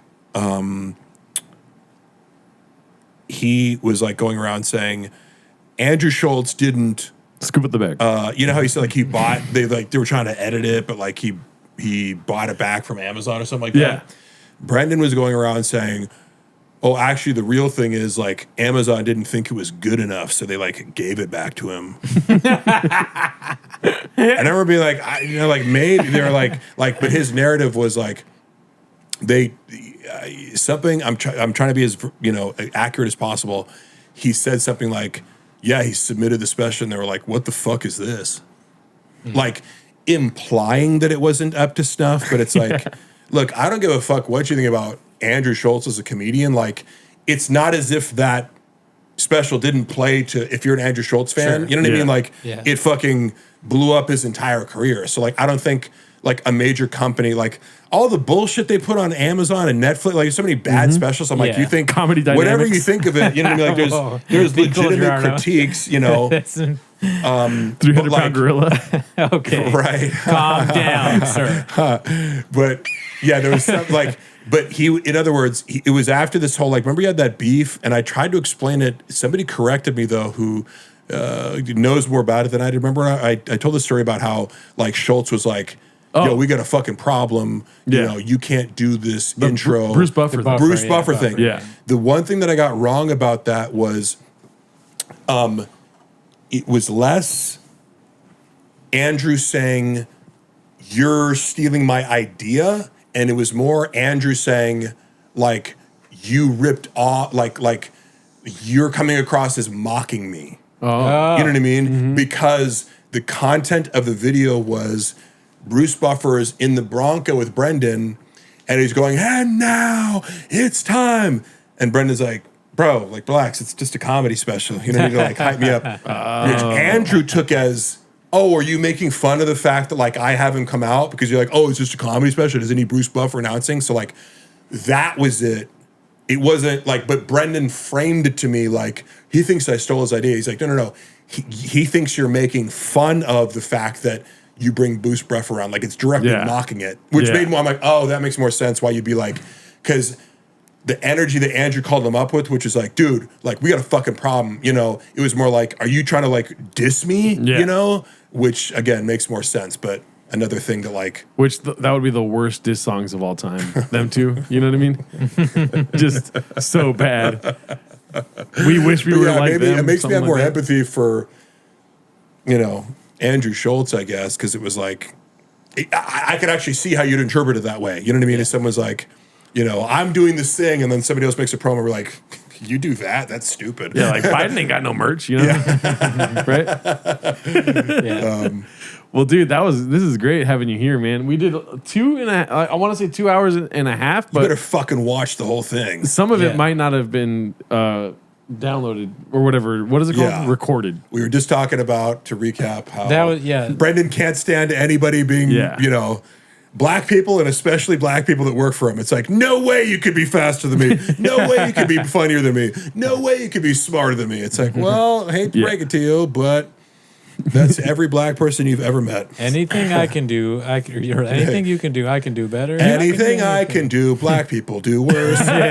You know what he needs is a black dude to come up to him and tell him that he's blockbuster, dude. Yeah. No, you can't, because you're black.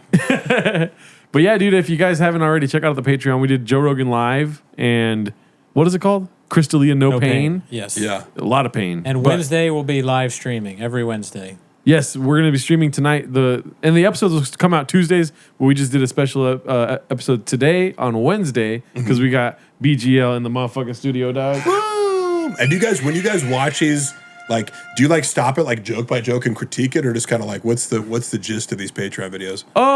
Go for it, Cooney. We review the special. Yeah. And there is some stopping, but we don't want to talk about too much because, you know, we don't want to reveal. It's because he doesn't know how to articulate it. Patreon if you fucking want the real juice. No, he just doesn't know how to explain. You want the real dig juice? This fucking wig is killing me, and I can't do it any longer. But I will keep naming people if you want to say whether Brandon. But go for it. What we do is... Sorry, I know I always, you know... I always, while I contend I don't make word salads, I do get sidetracked. Oh, and you're try good. to go more in depth than was warranted. What we basically do is like we watch the special, and whatever bits are running bits, we just do that, and we fucking kill the jokes. Yeah. It's just like a very slow consumption of the special itself. Yeah. That's cool. Yeah. Sometimes they're good though. Sometimes we watch good specials too. Yeah. Like we watched a couple of Shane Gillis's ones. Those are good. Yeah, my butt hurts too. I'm a big fan, obviously, and because I'll send people his fucking people be like, you know, I'm like, this is how you should look at Trump.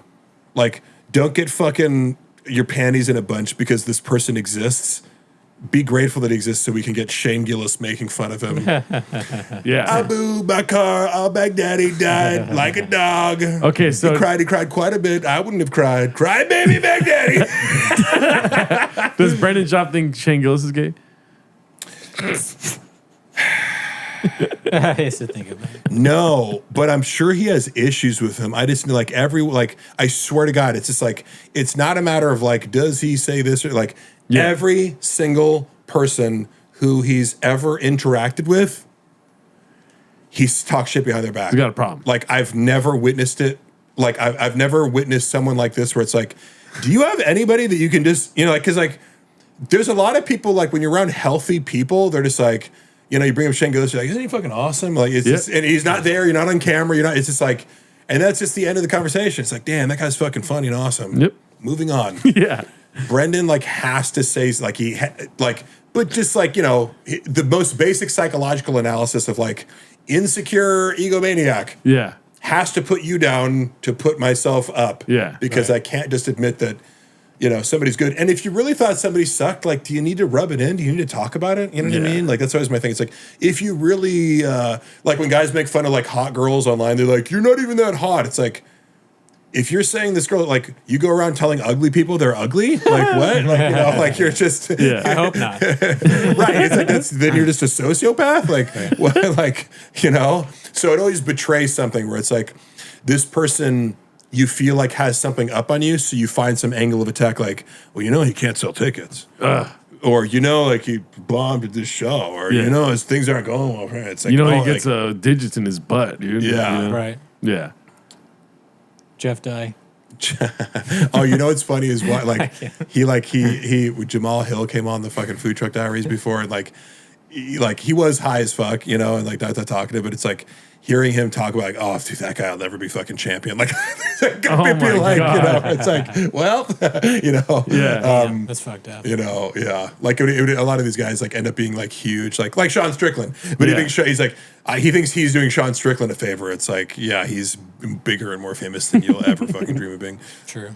All right, well, let's get out of here because I got to edit this tonight too. Yeah. Dude. Damn, that sucks. Hey, good luck with that. Oh, you're good. Don't trip. Thanks for tuning in. See you next week. Thank you, Mark. Mark, for having shout me. out to Mark. Appreciate it. Mark's the best.